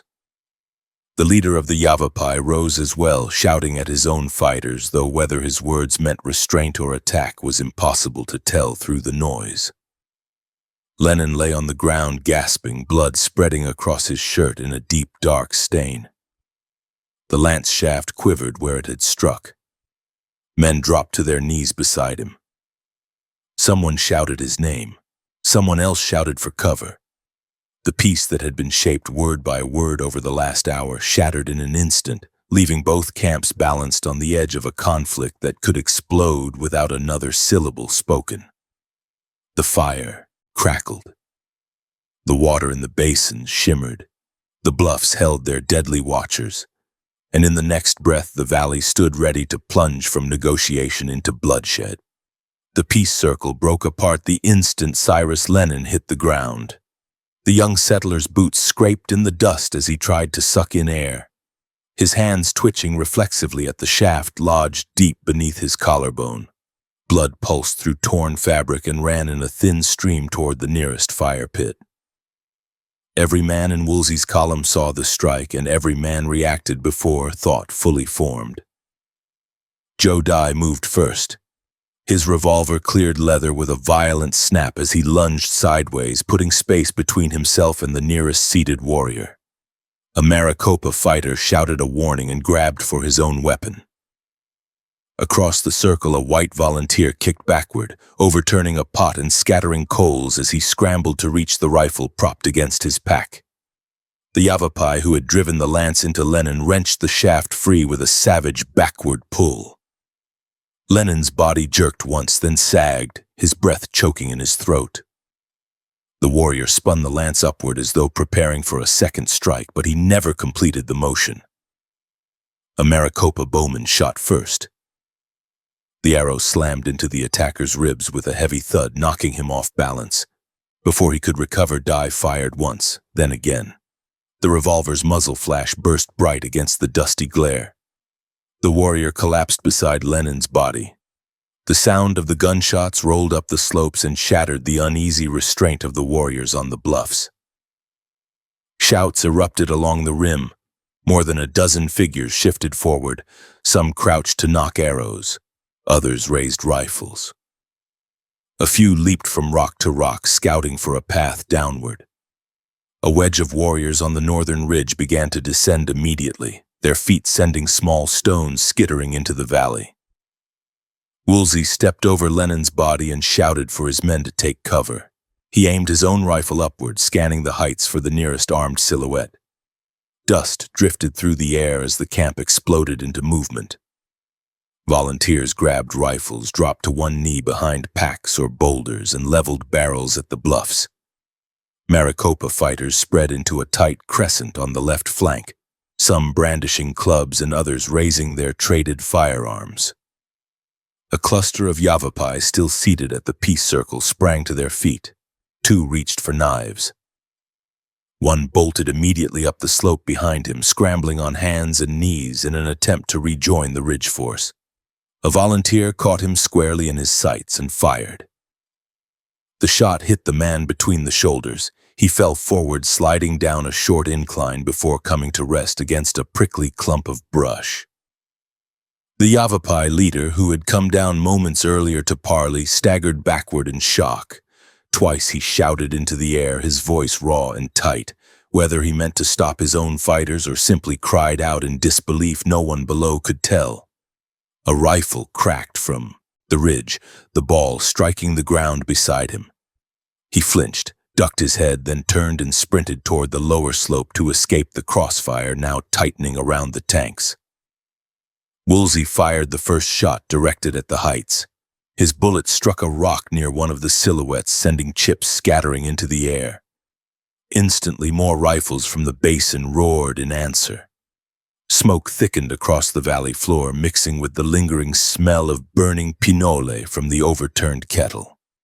The volley scattered the nearest warriors on the ridge, forcing them to flatten themselves against the stone. Arrows hissed down in reply. One streaked past a Maricopa's shoulder and stuck quivering in the dirt. Another embedded itself in a saddle near a pack mule. A third slashed the coat of a volunteer who ducked an instant too late. Two Yavapai warriors farther down the slope hurled stones as large as fists, using the natural angles of the terrain to give their throw extra force. The rocks smashed against the pack, splintering wood and scattering supplies. Woolsey barked new orders, directing men to shift left and block the ridge descent while others guarded the narrow outlet of the valley. He saw at once that the high ground gave the Yavapai a deadly advantage. If enough warriors chose to push down the slopes in a concerted rush, his column could be overwhelmed before they could retreat to their horses. He needed to break the momentum of the descending fighters quickly. Dye and two others moved along the right flank, crouching low as they advanced behind a line of scattered boulders. They fired in measured rhythm, one shot, two steps, one shot, two steps, forcing the closest Yavapai to hesitate. A warrior ducked behind a larger stone, raising his rifle sideways to blindly fire downward. The shot went wide. Dye took aim and shot once more, driving the warrior back from the edge. Near the center of the basin, a Maricopa fighter charged the warrior who had stood behind the slain lancer. The Yavapai raised his club, but the Maricopa slammed into him before he could swing. The two men grappled, rolling in the dust. The Maricopa drove a short knife into the warrior's side once, twice, 3 times, until the man went limp. He rose, chest heaving, then dashed immediately toward another cluster of Yavapai preparing to charge. The basin thundered with gunfire. Smoke drifted in waves, rising from each rifle's discharge and hanging low until the wind carried it upward. The crack of percussion rifles mingled with the sharper bark of metallic cartridge weapons. Every man fired with urgency but also caution. Woolsey had warned them earlier that ammunition mattered more than bravado. No one wished to waste shots on fading silhouettes when closer threats could appear in seconds. 2 Yavapai fighters reached the lower slope on the south side where the incline gentled enough to allow a fast descent. One carried a knife and a small shield of woven sticks. The other held a sawed-off rifle tucked against his ribs. They sprinted toward a pair of volunteers still trying to pull a saddle onto a spooked horse. The volunteers looked up too late. With a shout, the knife wielder lunged forward. A Maricopa warrior intercepted him at full speed. The impact knocked both men sideways. They tumbled across the gravel. The Maricopa rose first, swinging a heavy club that caught the warrior across the temple. The man dropped instantly. The second Yavapai fired his short rifle, the shot going wide as a volunteer tackled him from the flank and dragged him to the ground. 3 more men piled onto him until the weapon clattered from his grip. Above them, the bluffs continued to erupt with movement. Warriors darted between boulders, some shouting for their comrades to advance and others signaling for retreat. A few tried to circle the valley entirely, hoping to reach the opposite ridge and descend from a less defended angle. Woolsey saw their motion and pointed, calling for 2 riflemen to cut them off. Both men turned and fired almost simultaneously. One shot struck a warrior in the thigh, dropping him behind a rock. The other forced his companion to retreat into the shadows of a crevice. The Maricopa fighters fought with grim determination. Their knowledge of this terrain showed in the way they used the slopes, moving with an instinctive sense for what angles offered protection and what rocks gave better elevation for firing. One of them climbed halfway up a ridge, kneeling behind a waist-high boulder. He waited until several Yavapai gathered to coordinate a charge, then fired twice, hitting one man in the shoulder and another in the hip before dropping back into cover. The Yavapai on the heights faltered. The initial wave of aggressive movement slowed as casualties mounted. They had expected the peace circle to give them a moment of control, perhaps a chance to strike deeper into the camp. Instead, the death of Lenin had triggered a response faster and more coordinated than they anticipated. Woolsey's men countered with dense, disciplined gunfire that punished any attempt to descend in numbers. Still, the danger remained acute. The heights allowed the Yavapai to shift positions without exposing themselves fully. A new volley of arrows descended, lodging in packs, thudding into the ground near the tanks and glancing off the rocks with hard, splintering sounds. One arrow struck a Maricopa cleanly above the left elbow. He staggered, dropped his rifle, and pressed his hand to the wound. Woolsey barked for another volunteer to pull him back behind the pack line. Near the abandoned peace circle, Lenin's breaths grew shorter, weaker. A volunteer knelt beside him, pressing cloth against the wound. Another tried to lift him, but his body convulsed in pain. Blood bubbled at his lips. The men knew there was nothing to be done. Lenin's gaze dulled. His chest rose once more, then stilled. The volunteer closed his eyes, then rose with a jaw set in a hard line. Woolsey saw the look and knew what it meant. The cost of the attempted parley had come swift and fatal. There would be no return to negotiation now. The Yavapai had chosen their moment to strike, and his men had answered in kind. He shouted a new order: drive them back from the slopes. Riflemen rose higher on the lower ridges, firing upward in controlled volleys. The Yavapai on the bluffs hesitated at the concentrated force. Several withdrew to safer crevices. A few shouted warnings to others attempting to regroup. More smoke billowed from the basin as shot after shot cracked against the rocks. One volunteer, crouched beside a stack of packs, sighted a warrior who stood too far forward on a narrow shelf. He fired. The shot caught the man square in the chest. The warrior staggered, dropped his weapon, and tumbled down the slope, rolling past jagged rocks until he came to rest at the foot of the bluff, where two Maricopa fighters quickly closed the distance and finished him. Another attempted charge on the western slope collapsed almost instantly. Woolsey's men, working in small teams, met it with overlapping fire. 3 warriors fell before they could cover half the distance. Their surviving companions turned and scrambled back up the ridge, shouting in frustration. Gradually, the intensity of the assault waned. Warriors stopped advancing from the heights. The line along the ridges sagged where casualties had thinned their ranks. Angry shouts replaced coordinated calls. Some fighters waved their weapons in defiance but stepped no closer to the edges. Others dropped behind cover and remained there, breathing hard, waiting for a moment when they could slip back without exposing themselves. Woolsey held his men in defensive positions. He refused to let the sudden advantage tempt them into reckless pursuit up the slopes. The terrain favored the defenders above. Charging upward would expose his men to direct fire and hidden attackers. Instead, he kept them pressed tight against the lower ridges, firing only when clear targets appeared. At last, the Yavapai began to withdraw. One by one, they slipped backward across the ridge lines, disappearing into the broken terrain beyond. Those still carrying arrows or holding rifles backed away cautiously, their movements less urgent now that the immediate burst of violence had ended. The warriors removed their wounded as best they could, dragging some across the rocks and helping others hobble into the cover of side draws. The valley fell into a strained quiet. Only the ragged breathing of men and the shifting of nervous horses broke the silence. Smoke drifted lazily above the tanks. The afternoon sun cast long shadows from the boulders and pack piles.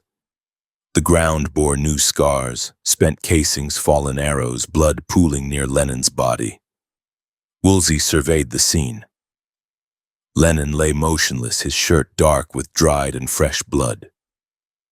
A Maricopa fighter bound his arm where the arrow had struck him. Several volunteers wiped sweat and powder residue from their faces. Everyone looked toward the heights, expecting another volley or another attempt to descend, but none came. The Yavapai had withdrawn for the moment.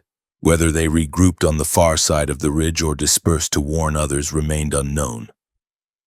What mattered now was that Woolsey's column held the tanks, though at a terrible price. He gave the next order quietly but firmly. Prepare to pull out of the basin. The ground that had seemed a refuge at dawn had become a trap by midday. The men would not sleep here. They would not wait for darkness to give the enemy another chance to surge down the slopes. They would move, and they would do so quickly. The battle around the rock basins had lasted only minutes, but its impact spread across every face and every movement as the men prepared to leave. The brief parley had turned into a sudden killing ground. A young settler lay dead. Warriors who had once shouted confidently from the heights now lay scattered across the slopes. Smoke from the overturned fire pit drifted over Lenin's still form. The valley had earned its name in that short span of time, and Woolsey knew the next steps: withdrawal, regrouping, and the long, treacherous route out of the canyon lands would carry the shadow of what had happened here at the tanks for the rest of their days. The riders moved through the last hours of darkness with their shoulders hunched and their hands tight on cold reins. The climb over the high pass had dragged on through the night. Hooves struck loose stone that clattered down the slopes, and every stumble jolted a tired man awake for a moment before the steady rhythm of motion dulled his senses again. Above them the stars faded one by one as a pale band of light crept along the eastern edge of the sky. At the front, the guides picked a line that threaded between slabs of rock and clumps of wiry brush. The air felt thinner and colder than in the Gila Valley. Each breath stung lungs already rubbed raw by days of dust and strain. Behind the leaders, Woolsey and his volunteers followed in single file. Pack animals mixed among the saddle horses, long shadows sliding beside them across the rough ground. No one spoke unless a warning was needed. The sound of iron shoes on stone and the occasional creak of leather filled the narrow pass. As dawn brightened, the walls of the pass opened slowly. The trail dropped from the crest into a long, twisting descent. To the left and right, steep slopes rose in broken terraces of boulder and scrub. Ahead lay a faint suggestion of a broader valley, hinted by the way the land fell away beyond a low line of rock. The guides pushed on with renewed purpose. They knew that water waited below and that the animals needed it as surely as the men. The first real light of morning spilled into the hollows as they came off the steepest section. Cold air pooled in the sheltered spaces between ridges. Horses shook their heads and snorted white breath as they felt the great ease under their hooves. A few men straightened in their saddles, rolling stiff shoulders and blinking grit from their eyes. They had ridden through the entire night. Muscles trembled with fatigue and the taste of old coffee clung to dry tongues, yet the promise of water and rest pulled them forward. The guides halted suddenly at the edge of a low lip of ground, raising their hands for silence. Woolsey rode up beside them and looked down. Below lay a narrow valley floor where a small stream cut through gravel and sand. On a slightly higher terrace beside the water stood a cluster of wickiups and brush shelters, their arched frames still covered in woven material that gleamed faintly with frost. Smoke no longer rose from the fire rings scattered among them. No dogs barked. No children ran. The village stood empty, quiet beneath the early sun. For a long moment the riders sat motionless, listening. The only sounds came from their own horses and the faint trickle of water in the stream below. Then Woolsey signaled a few men forward. They led their mounts down a gentle slope toward the camp, rifles ready across their arms. The rest of the column waited on the higher ground, watching closely, hands near holsters and saddle scabbards in case the silence hid an ambush. The advance party reached the first shelter and looked inside. Blankets lay scattered on the ground. Clay pots and woven baskets sat near cold ashes. A child's toy, a small figure shaped from wood and wrapped in scraps of cloth, lay half buried in the dirt. The men moved through the village in a slow, deliberate pattern, checking each structure. The same story repeated itself in every shelter. Whoever had lived here had left in haste, taking what they could carry and abandoning heavier or less valuable goods. The tracks around the camp told the rest. Footprints of men, women, and children overlapped in the soil, leading away from the clearing toward the higher slopes. Hoof marks from ponies joined them, pointing toward the same route the column had followed through the pass. The raiders had pulled their families and herds ahead when they realized they were being trailed. They had not stood to fight here. They had chosen distance instead, trusting the hard land and their knowledge of it to shield them. Woolsey walked among the abandoned shelters with a tight expression. The fire rings held ashes that still looked gray and fresh. A few coals glowed faintly when prodded with a stick. The camp had been occupied very recently. He understood that the people who had slept here could be watching from the ridges even as his men moved through their homes, or they could be farther ahead, gathering strength. Either way, this deserted village marked a crossroads in the pursuit. The raiders no longer simply fled with stolen stock. They now had their families close to the route and had to defend them. The column spread out through the area without losing caution. Some men searched for food and useful items. They found stores of dried mescal and roasted corn, baskets of seeds, and bundles of tools fashioned from bone and wood. The supplies that could be carried without slowing the horses went into packs. The rest remained where they lay. Woolsey did not order the camp burned at once. Smoke would carry far, and he did not want to announce his exact position until he knew more about the ground ahead. Beyond the village, the stream cut between low shelves of rock where the water had hollowed narrow pools over many seasons. These basins, smooth and deep in places, held clear water that reflected the brightening sky. The guides pointed them out with quiet gestures. This was a known watering place, a dependable source in a region where many creeks disappeared underground or left only damp sand. The settlers in the column saw at once why such tanks would draw families and fighters alike.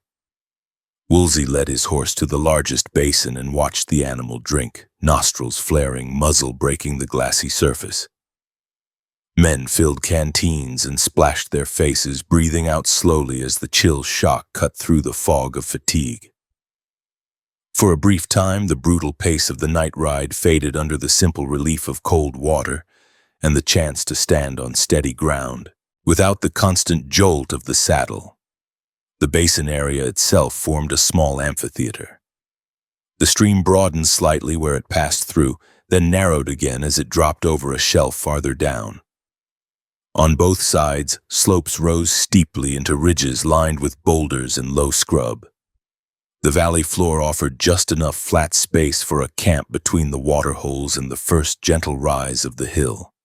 It looked like a natural stopping point, convenient and sheltered. At the same time, any eye trained to consider defense could see that high ground encircled the site on three sides. Woolsey considered the layout carefully. The journey had pushed his men and animals close to their limits. They needed rest and a hot meal. They also needed to be ready if the people who had abandoned the village returned with reinforcements. He decided to halt here and make a temporary camp, keeping the column tight and ready. Orders passed quickly up and down the line. Unload the packs. Keep the animals close. Build fires small and controlled.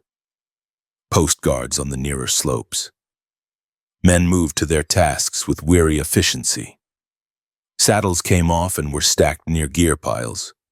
Horses and mules were led to graze on sparse grass along the stream, then brought back and tied in short lines where they could be reached quickly in case of alarm. Fires sprang up in stone rings hastily laid near the basins. Coffee boiled. Pinole and wheat from the Gila stores were mixed with water and cooked into thick, simple mush. Dried meat warmed on sticks thrust near the coals. As the volunteers worked, the Pima and Maricopa allies scanned the surrounding heights. A few of them jogged lightly up the lower slopes, moving with an ease that showed their comfort in this kind of terrain. They paused at rock outcrops, studying distant ridges through narrowed eyes, then returned to report in short, direct phrases. They had seen no movement yet, but the silence itself carried a warning.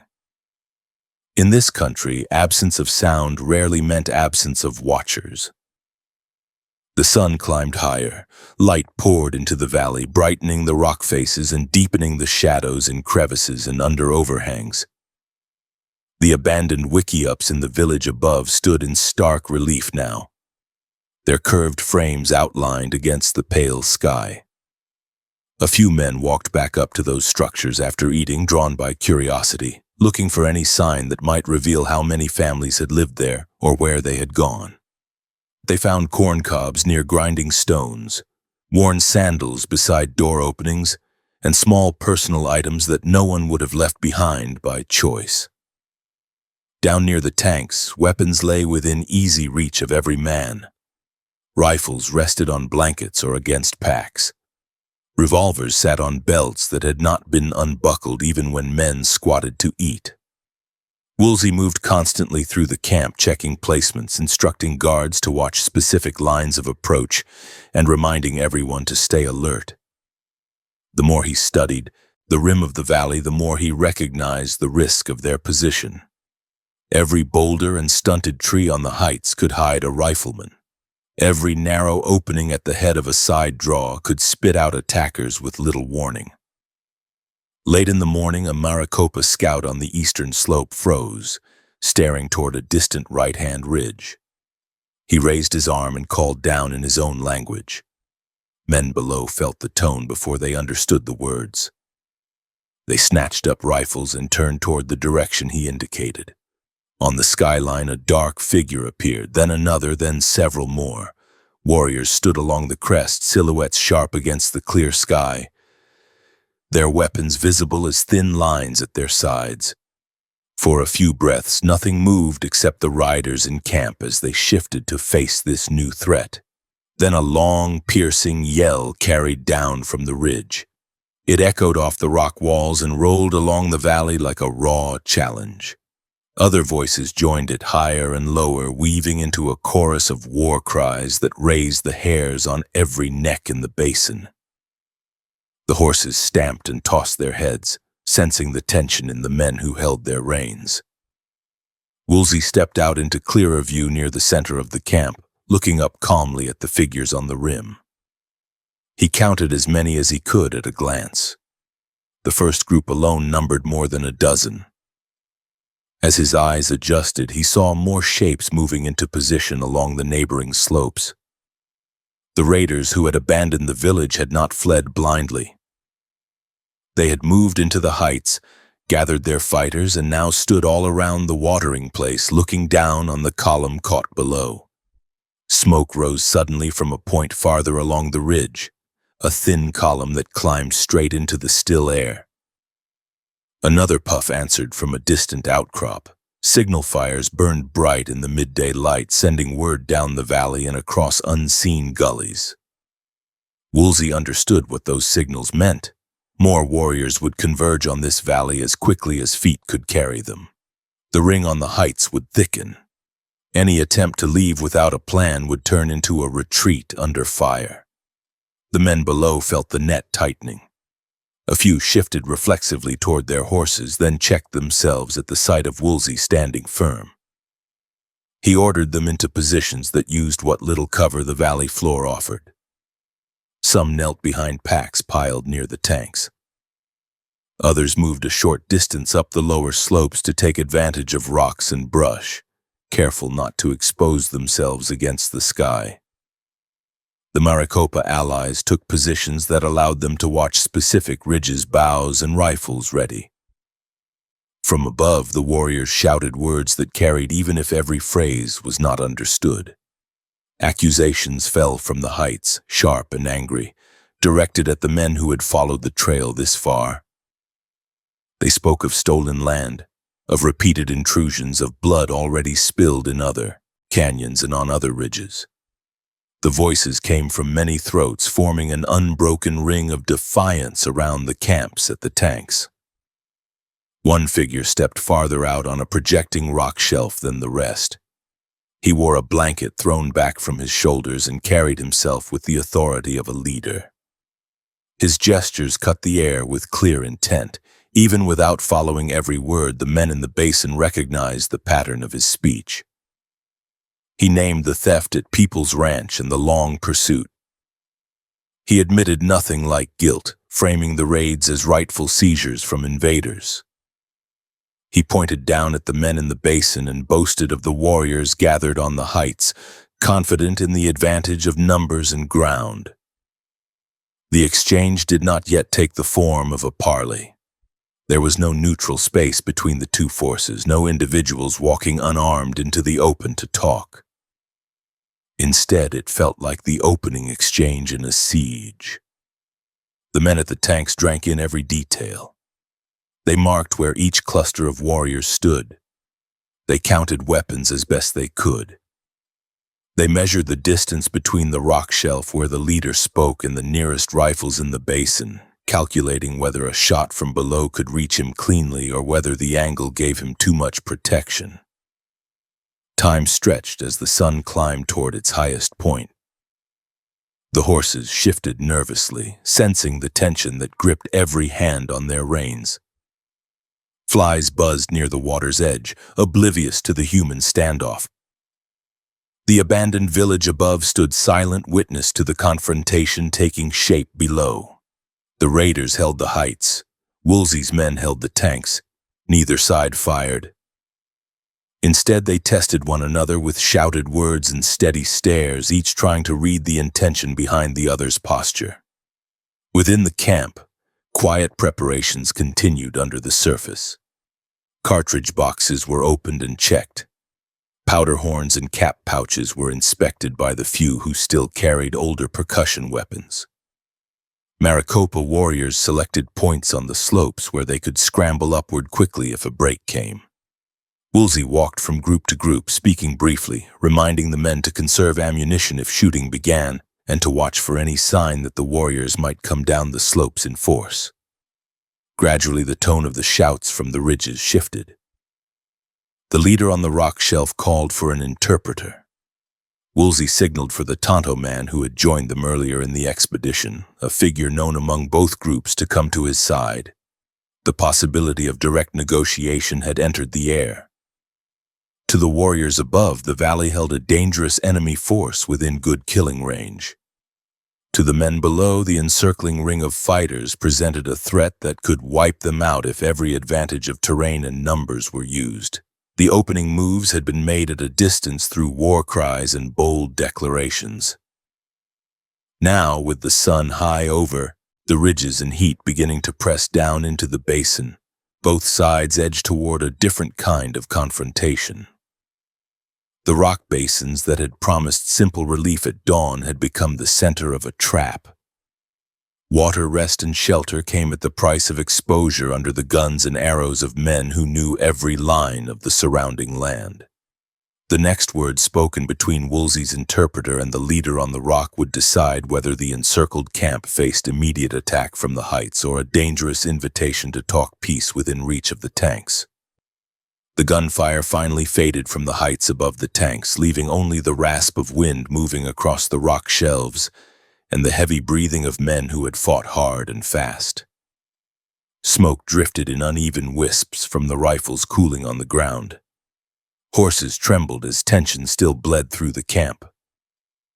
Woolsey stood near the center of the basin with his jaw locked tight, his eyes shifting from the high ridges to the lifeless body of Cyrus Lennon lying beside the scattered remains of the piecemeal. The fight had ended with the Yavapai withdrawing beyond the rim, but the stillness that followed carried no sense of safety. The ridges remained above them, the narrow slopes still gave every advantage to a renewed attack, and the enemy knew the terrain far better than any man in Woolsey's column. Woolsey understood that staying another hour in this hollow meant inviting a second assault, one designed not to test them but to finish them. He issued orders at once. The men were to pack gear immediately. Ammunition pouches were to be checked, rifles reloaded, and canteens filled as quickly as possible. Horses were to be brought closer and kept under strict control. There would be no burying of Lenin here.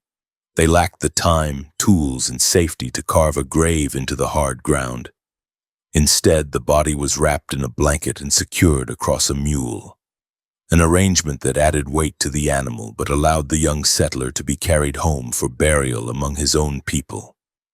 The Maricopa fighters tended to their wounded man, binding his arm tightly and checking that he could ride. He nodded once, jaw clenched, insisting he could keep pace. Their other fighters moved with practiced calm, retrieving arrows, checking weapons, and keeping their eyes fixed on the slopes. They knew this country too well to trust the silence. Woolsey gave the word to mount. The column formed quickly, still shaken from the fight but controlled. Every man held his rifle ready across his lap or slung within fast reach. The pack animals shifted uneasily. The air seemed to thicken with expectation as the first horses stepped toward the narrow outlet of the basin. The descent from the tanks came fast and tense. The trail they had followed earlier now felt narrower, steeper, and more exposed. Loose stones slid under hooves. Several horses stumbled, catching themselves at the last instant. Men kept their heads down, knowing that a single silhouette against the ridgeline could draw fire from unseen attackers. Their eyes scanned every crevice and outcrop. The Maricopa fighters moved along the flanks, their bows angled upward, ready to fire at the first sign of movement. Halfway down the slope, a faint shout echoed behind them. Men froze for a heartbeat, turning slightly in their saddles. A handful of Yavapai figures appeared on the ridge above the tanks, too far to shoot accurately but clearly watching. One raised a rifle, then lowered it again. Another hurled a taunt that carried across the wind. None attempted a charge.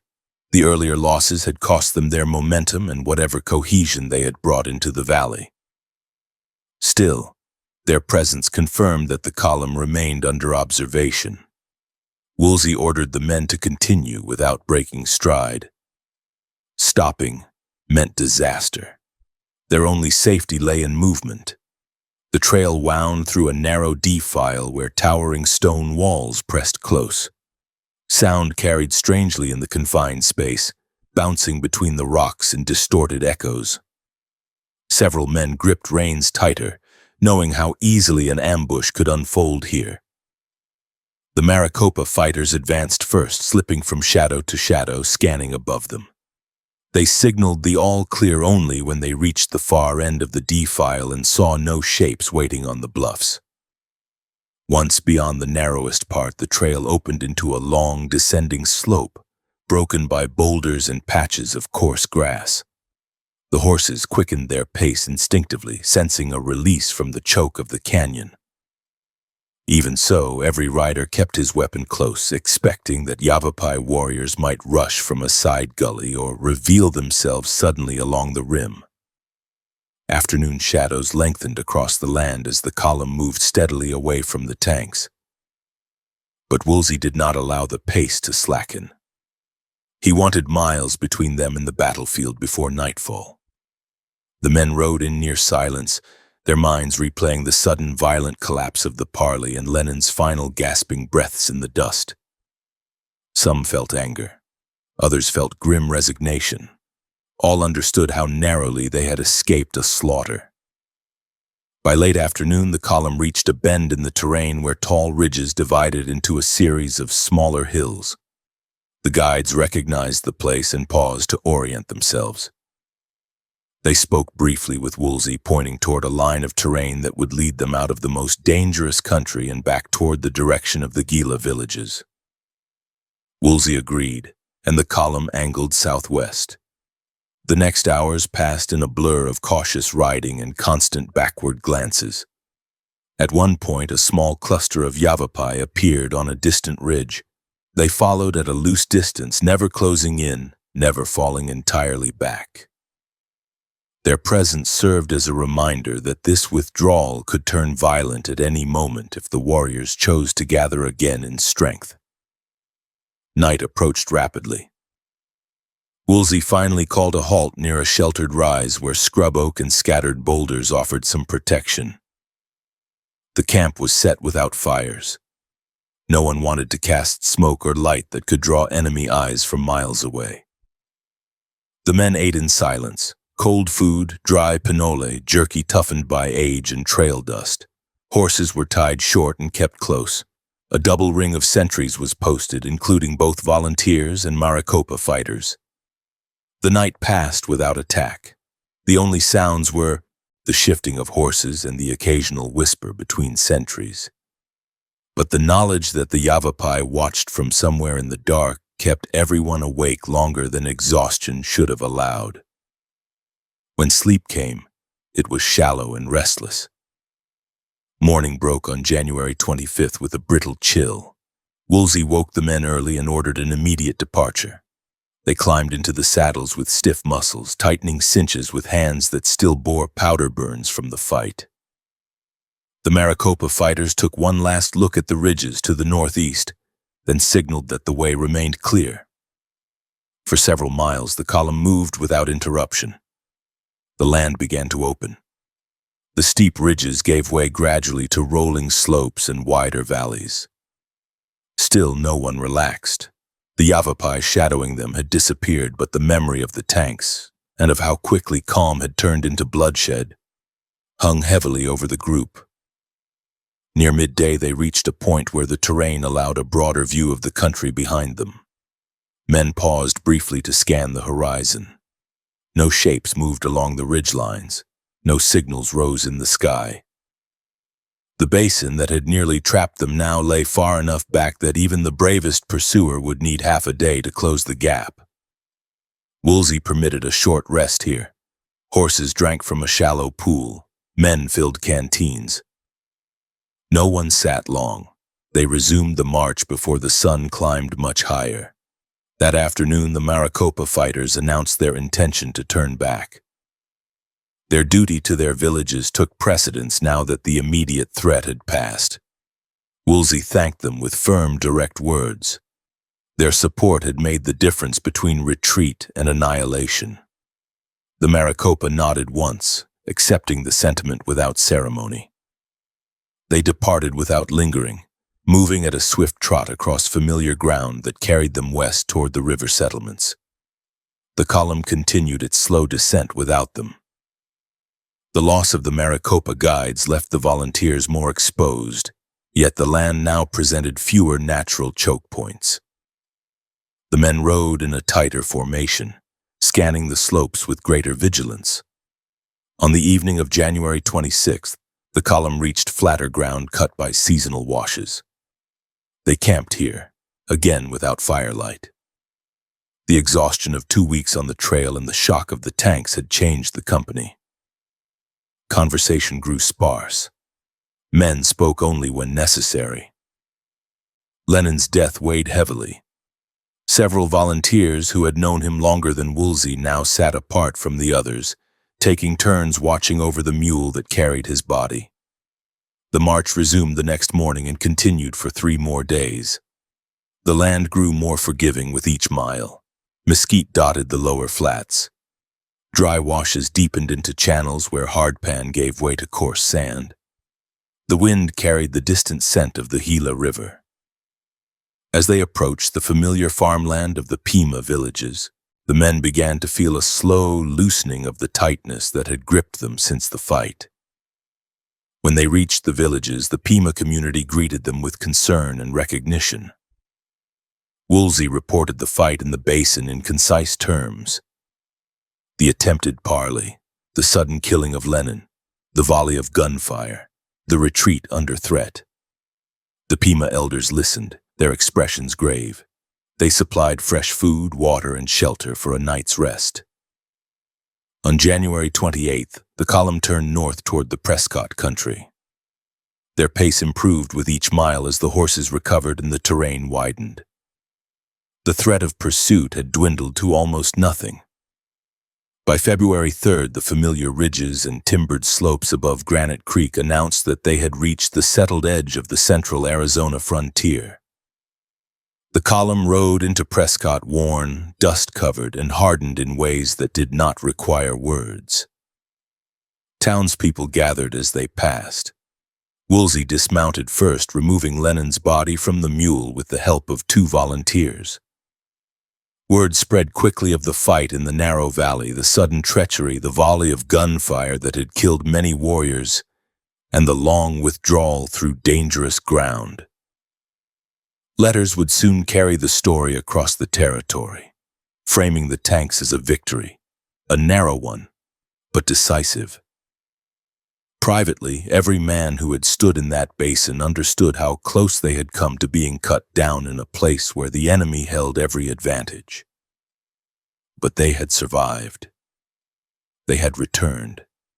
And in the months ahead, the settlers of central Arizona would call the valley by the name earned in those short minutes of violence: Bloody Tanks.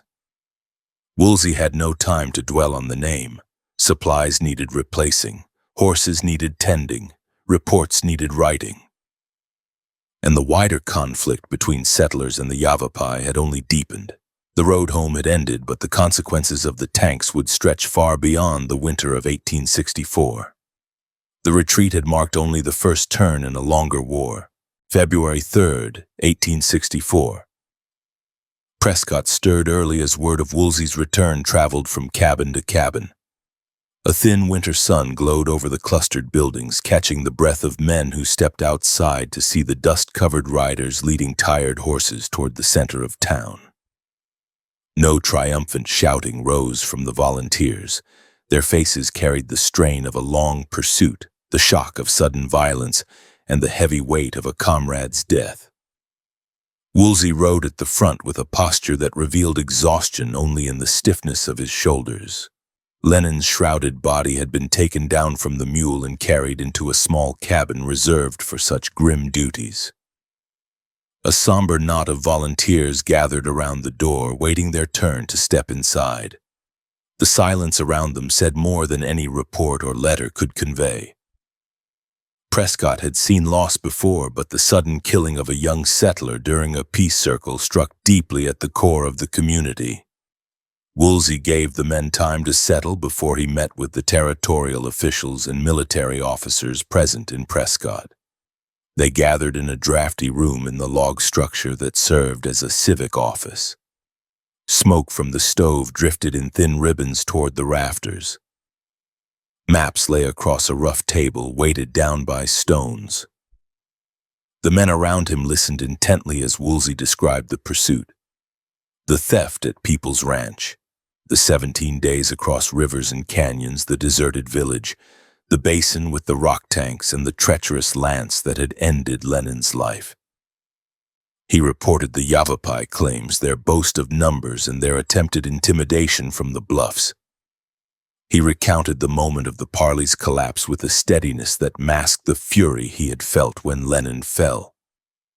He described the close-range gunfire, the flanking attempts from the heights, and the disciplined retreat that had carried the column safely out of the canyon systems. Every detail was written down by a clerk whose pencil scratched rapidly across the paper. By the time the meeting ended, a draft of Woolsey's official report had taken shape. It framed the Bloody Tanks fight as unavoidable, the result of an unprovoked attack during an honest attempt at negotiation. The territorial officials accepted this version readily. They saw in Woolsey a man who had acted decisively in the face of treachery, someone capable of taking volunteers into the harshest terrain and returning alive. That alone distinguished him from many who had attempted similar expeditions and never returned at all. Rumors, however, do not respect official versions. As the days passed, Prescott filled with accounts of the fight, each shaped by the emotions of those who told it. Some men swore that the Yavapai had only pretended to discuss peace, waiting for Lennon to take one step too many before stabbing him. Others claimed Lennon had simply walked too close to a nervous warrior, sparking a reflexive attack that spiraled into chaos before anyone could intervene. No one argued that the parley had collapsed because of hesitation or miscommunication. They only debated whether the treachery had been planned long before the descent to the tanks or triggered in an instant of tension. Another rumor spread quietly, carried in low conversations behind closed doors. Some settlers asked whether the food shared at the parley, pinole and wheat, had been tainted or poisoned before being offered. The idea gained traction among those who believed that any attempt at peace with the raiding bands would inevitably be met with deceit. Woolsey refused to entertain the idea publicly. He stated plainly that no poison had been used. Lennon had been killed by a lance, not by any hidden trick. Still, stories circulated, growing with each retelling. In the saloons, men compared the bloody tanks fight to earlier clashes throughout the territory. Some spoke of ambushes near the Verde Valley. Others recalled attacks on wagon trains or killings along isolated trails. Each added his own memory to the tapestry of frontier conflict. The fight at the tanks became another thread, distinct, intense, and powerful enough to influence the course of local attitudes for years to come. As winter dragged into spring, the image of Woolsey shifted in the minds of many settlers. To some, he became a protector, a man willing to lead hard expeditions into enemy ground. To others, he embodied the rising frontier mindset that survival depended on eliminating threats before they could strike again. His expedition had killed many warriors. Though numbers varied wildly in tavern talk, the fact that he returned with a full column except for Lennon gave weight to claims of a strong victory. Newspapers across the territory, though limited in number and reach, published accounts of the fight that leaned heavily on dramatic phrasing. They printed Woolsey's report, emphasized the collapse of the peace circle, and described the battle in terms that favored the settlers. The stories painted the retreat as a remarkable feat of leadership and endurance. More than one editor referred to Woolsey as an Indian fighter, a title he did not correct. Letters leaving Prescott traveled far beyond Arizona, reaching other territories and even the eastern states. These carried the same story. Woolsey had led a small party into difficult terrain, fought bravely when ambushed, and brought his men home through hostile country. Readers unfamiliar with the reality of canyon warfare absorbed these accounts as proof of frontier resilience. The bloody tanks fight took on symbolic meaning, representing both the danger of negotiation and the perceived necessity of decisive retaliation. Yet the impact of the fight did not end with settlers and soldiers. Word of the confrontation reached the Yavapai and Tonto Apache communities in the surrounding lands. Families who had lived in the abandoned village near the tanks mourned losses quietly, speaking names in their own languages around fires far removed from the battlefield. Survivors described the sudden burst of rifle fire that had cut down warriors at close range, the chaos of retreat, and the anguish of carrying wounded men along narrow ridges while gunshots still echoed in the canyon. These communities shared their own versions of the fight, built not from official reports but from the memories of those who had stood above the tanks or descended into the basin during the parley.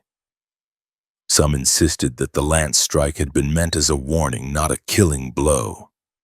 Others maintained it had been an individual act, not a planned betrayal.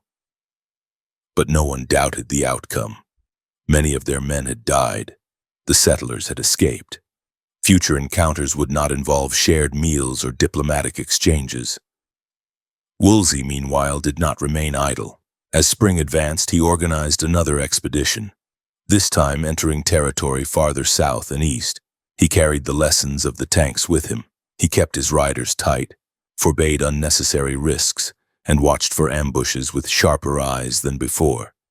His men treated every canyon, every thicket, and every outcrop as a potential trap. In one skirmish, a small band of raiders fled before his column could make contact. In another, a few shots were exchanged at long distance before the enemy vanished. None of these fights matched the intensity of the tanks, but each reinforced the cycle of conflict. By June, stories of Woolsey's expeditions had circulated widely enough that even newly arrived settlers knew his name. They spoke it with respect and, at times, awe. He seemed to move along the frontier with an air of authority, as though he understood the land in ways that others struggled to grasp. His calm under pressure during the retreat became a tale told around campfires. Men recounted how he had kept order during the frantic withdrawal, how he had structured the defensive lines, and how he had held steady as warriors poured down the slopes. The territorial government quietly encouraged his reputation. They needed figures who could protect settlements during a period when federal resources remained limited due to the ongoing civil war. Army patrols existed, but they were spread thin across vast distances. Volunteers filled the gaps, and volunteers followed men with proven records. By autumn, Woolsey's name had become inseparable from the story of the Bloody Tanks fight.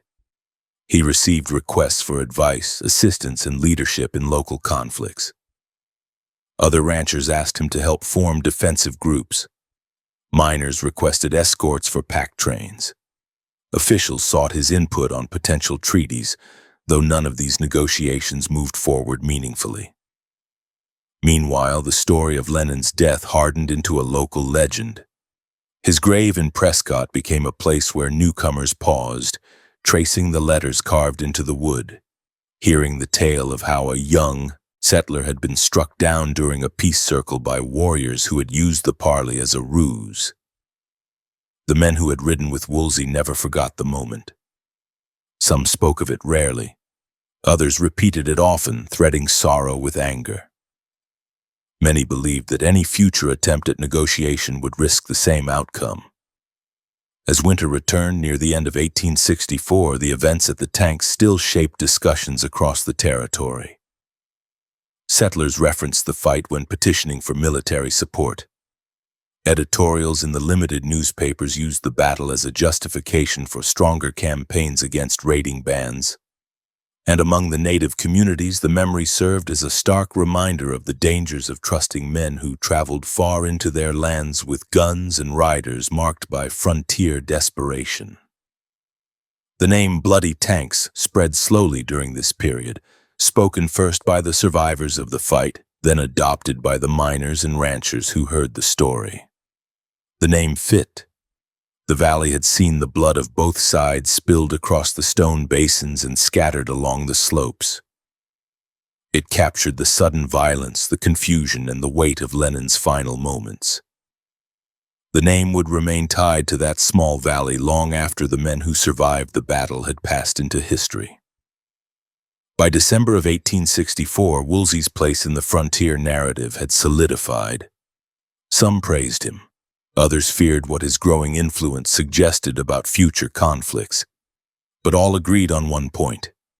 The Bloody Tanks fight had changed him, hardened him, and given him a reputation that would follow him into every canyon, every meeting, and every decision he made in the years ahead. The winter winds returned to Prescott, sweeping between the log structures and carrying the faint scent of smoke and pine. Woolsey walked those streets knowing that the story of the tanks no longer belonged solely to him or to the men who had ridden under his command. It belonged now to the territory itself, echoing across the settlements, shaping the policies of officials, and leaving its mark on the Yavapai and Tonto Apache communities who carried their own grief and anger into the coming years. The battle had ended in a narrow valley beneath broken stone, but its aftermath spread far beyond those ridges, altering the course of relationships, decisions, and violence across central Arizona.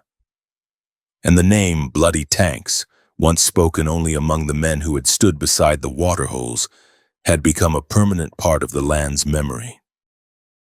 February 27, 1875, soldiers formed ranks around the Yavapai and Tonto Apache camp near Camp Verde, and began forcing families into columns for the march toward San Carlos. Women gathered children, older men steadied themselves on walking sticks, and younger men who had once moved through the Verde and Canyon country as hunters and defenders now stood unarmed beneath the rifles of the escorting troops. Melted snow turned the ground into cold mud that clung to their leggings as the order to move carried down the line. Step by step, the long march began, a journey that the people who walked it would remember for the rest of their lives. The road to that moment stretched back through years of tension, raids, reprisals, and expanding military campaigns. The fight at the Bloody Tanks Basin in early 1864 had not stood alone. It had been one link in a long chain of clashes across a landscape that saw more conflict with every season. After the return of Woolsey's volunteers, the United States Army increased operations throughout central Arizona. Units from forts at Whipple, Verde, and other posts pushed into the same rugged ridges and canyons where the volunteers had ridden. Officers learned quickly that the country offered few easy victories. Every canyon presented a hiding place. Every trail carried the risk of ambush. Through the late 1860s and early 1870s, soldiers struck Yavapai and Tonto Apache camps again and again.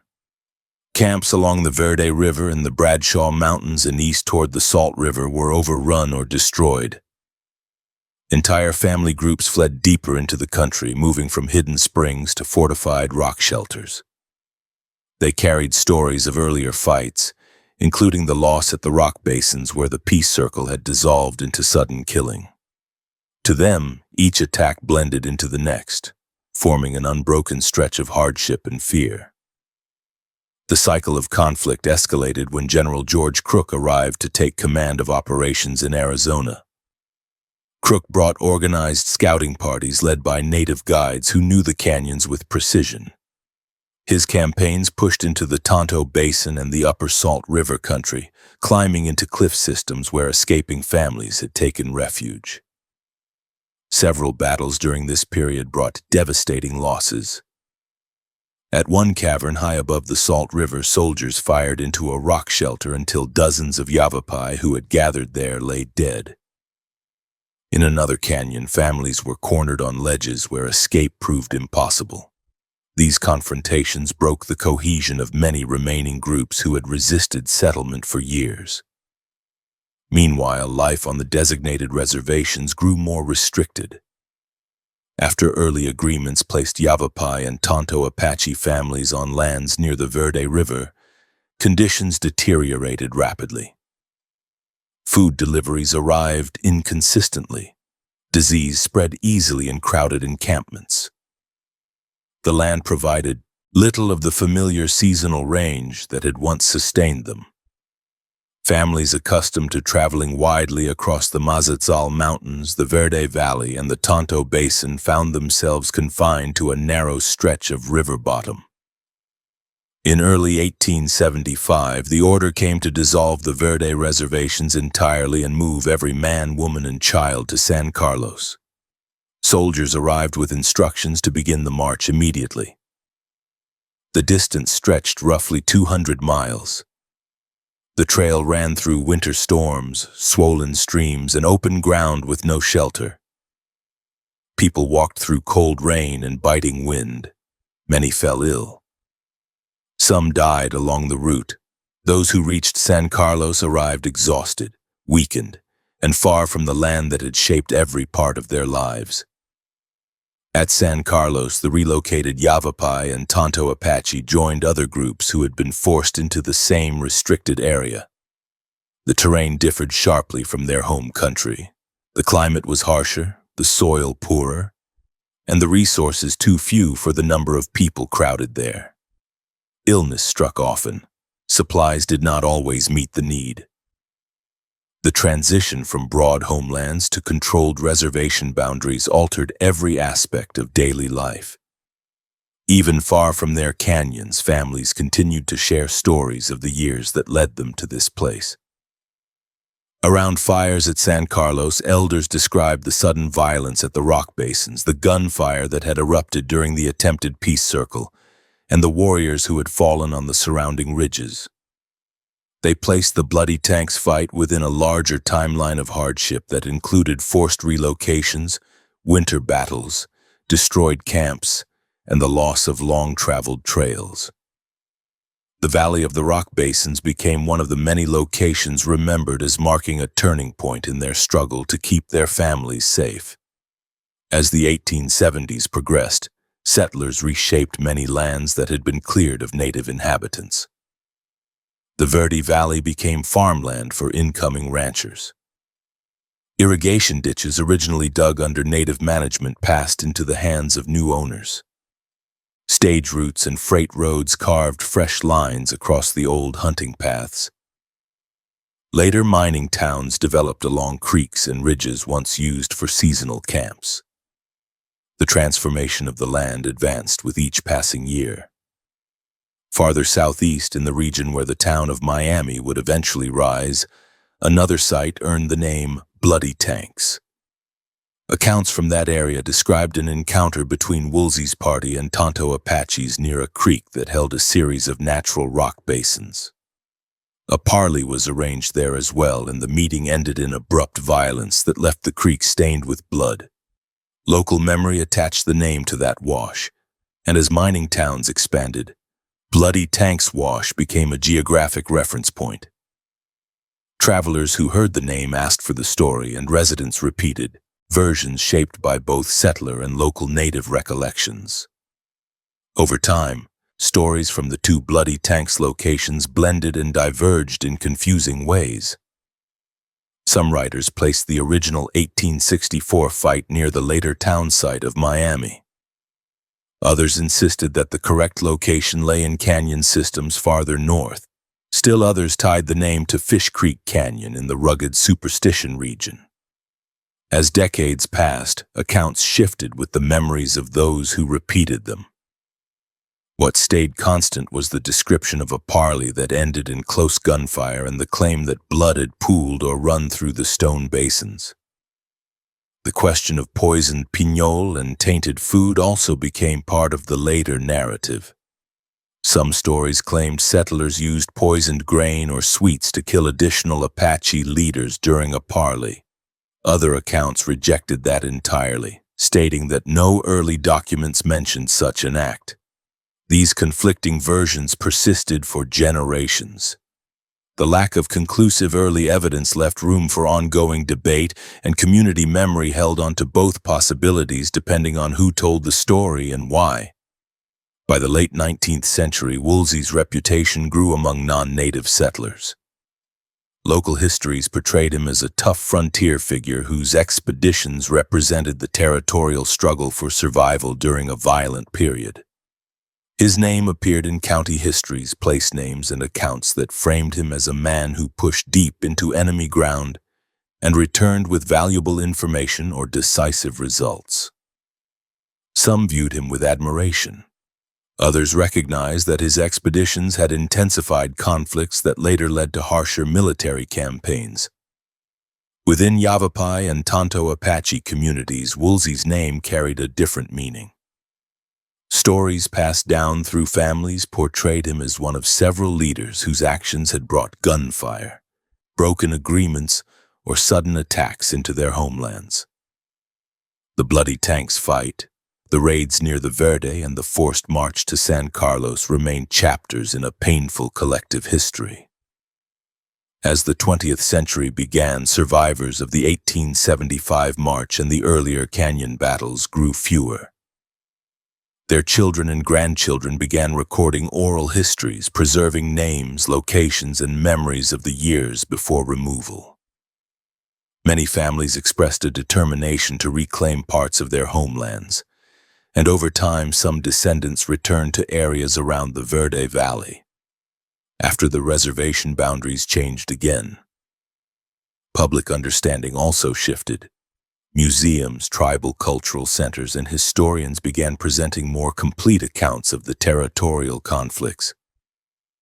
Exhibits acknowledged the suffering of the Yavapai and Tonto Apache communities, the forced relocations, and the disputed nature of events like the Bloody Tanks fight. The complexity of frontier relationships replaced earlier one-sided interpretations. Even place names that once served as simple markers of violence took on deeper meaning as communities discussed their origins more openly. By the early 1900s, the rock basins of the original Bloody Tanks fight had become part of a layered memory held by both settlers and native families. The site represented a moment when a peace circle fell apart in seconds, when trust collapsed, and when lives on both sides were lost in a confined, unforgiving valley. The later Bloody Tanks in the Miami area added another layer to the story, tying a different encounter to the same lasting name. In the decades that followed, these two locations, one rooted in the 1864 battle, the other in the events along the creek near Miami, remained symbols of the broader conflict that reshaped central Arizona. The tanks that had once served as simple water holes became remembered as places where decisions, confrontations, and betrayals influenced the course of the region's history, shaping the futures of settlers, soldiers, and the Yavapai and Tonto Apache peoples whose homelands bore the cost.